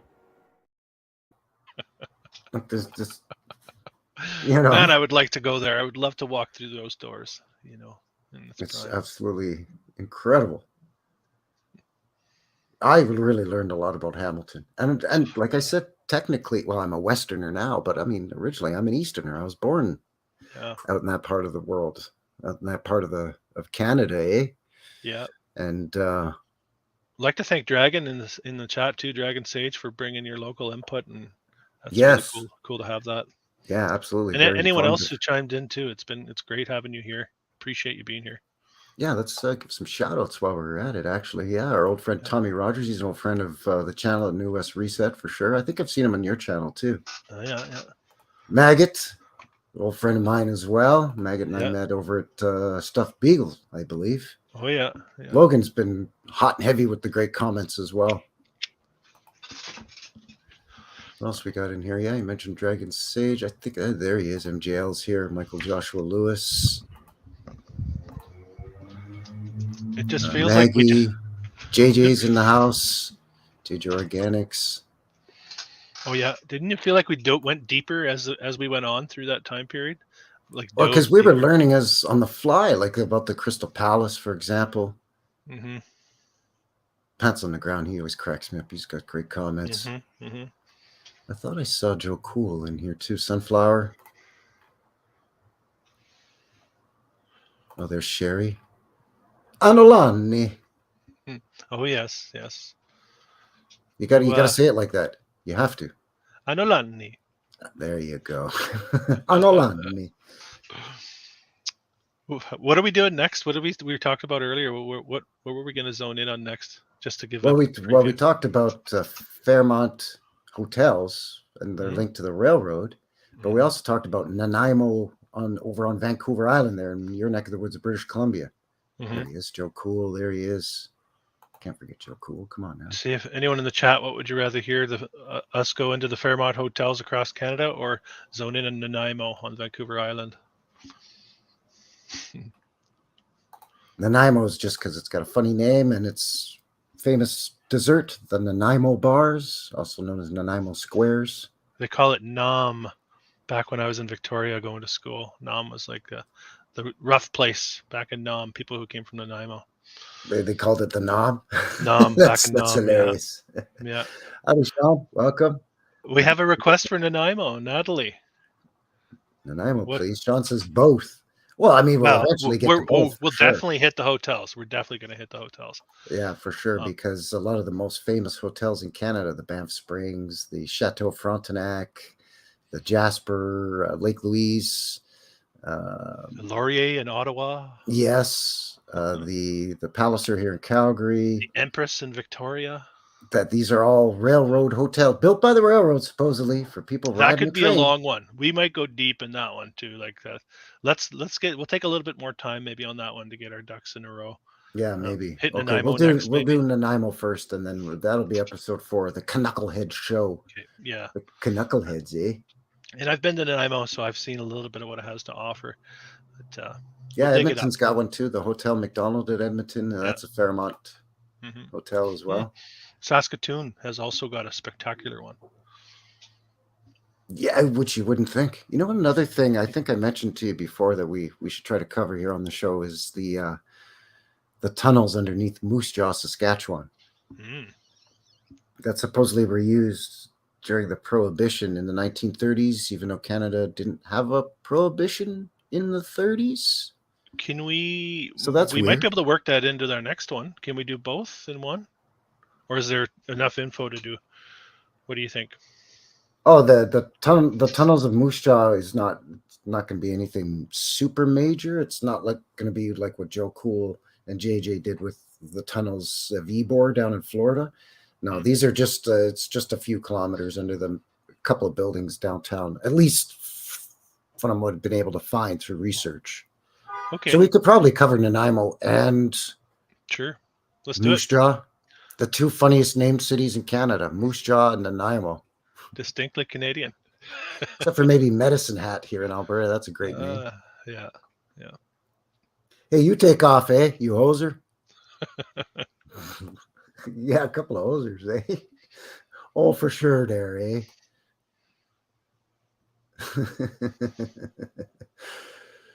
Oh, yeah, Fort Fairmont. Yeah, I remember the Fort Fairmont.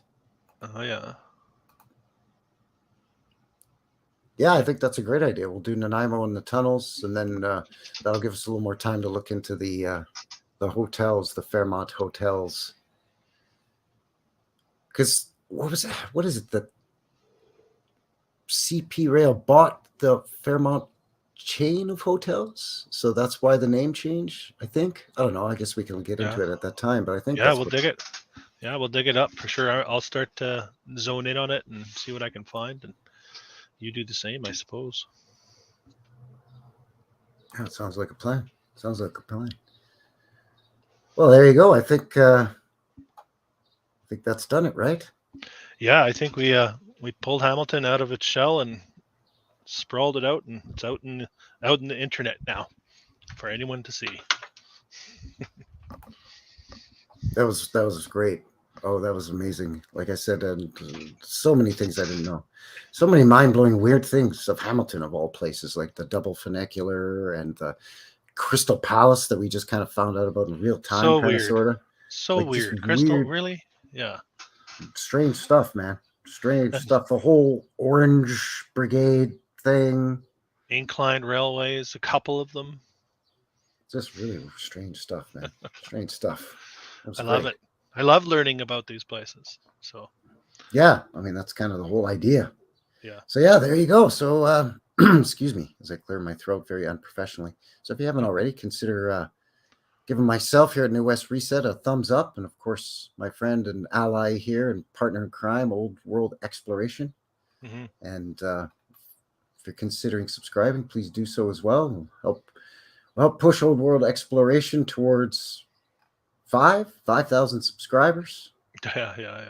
And I'm working on 1,100 here, so that'd be great. Hey, Title, thank you. Thanks, Turtle. Appreciate that. Yeah. Yeah, this Knucklehead show is a lot of fun. Really like it. I look forward to it every time we do it, and we'll try to schedule somewhat regularly, but as far as time goes, but it's sometimes hard to pin that down. So yeah, because we're on such different schedules. I mean, it's not so much time zone difference. It's not bad. It's only an hour difference, so that's negligible. Yep. Mm-hmm. It's just, different careers, and you've got a family and stuff too, so that makes a big difference. Me, I just got my brother as a roommate, so I can just tell him to shut up in the next room, and it's fine. Yeah. So yeah, thanks again, everybody in the chat. Appreciate it as always. Thanks for all your input. It was really great. It was a really, really fun episode. So yeah, this was episode 3 of the Knuckleheads show, broadcasting simultaneously Old World Exploration and myself at New West Reset. So thanks, everybody. And thanks again, really appreciate it. Yeah. Take care, everyone. Until the next one, take care out there. Cheers, everyone. And yeah, that is going to do it.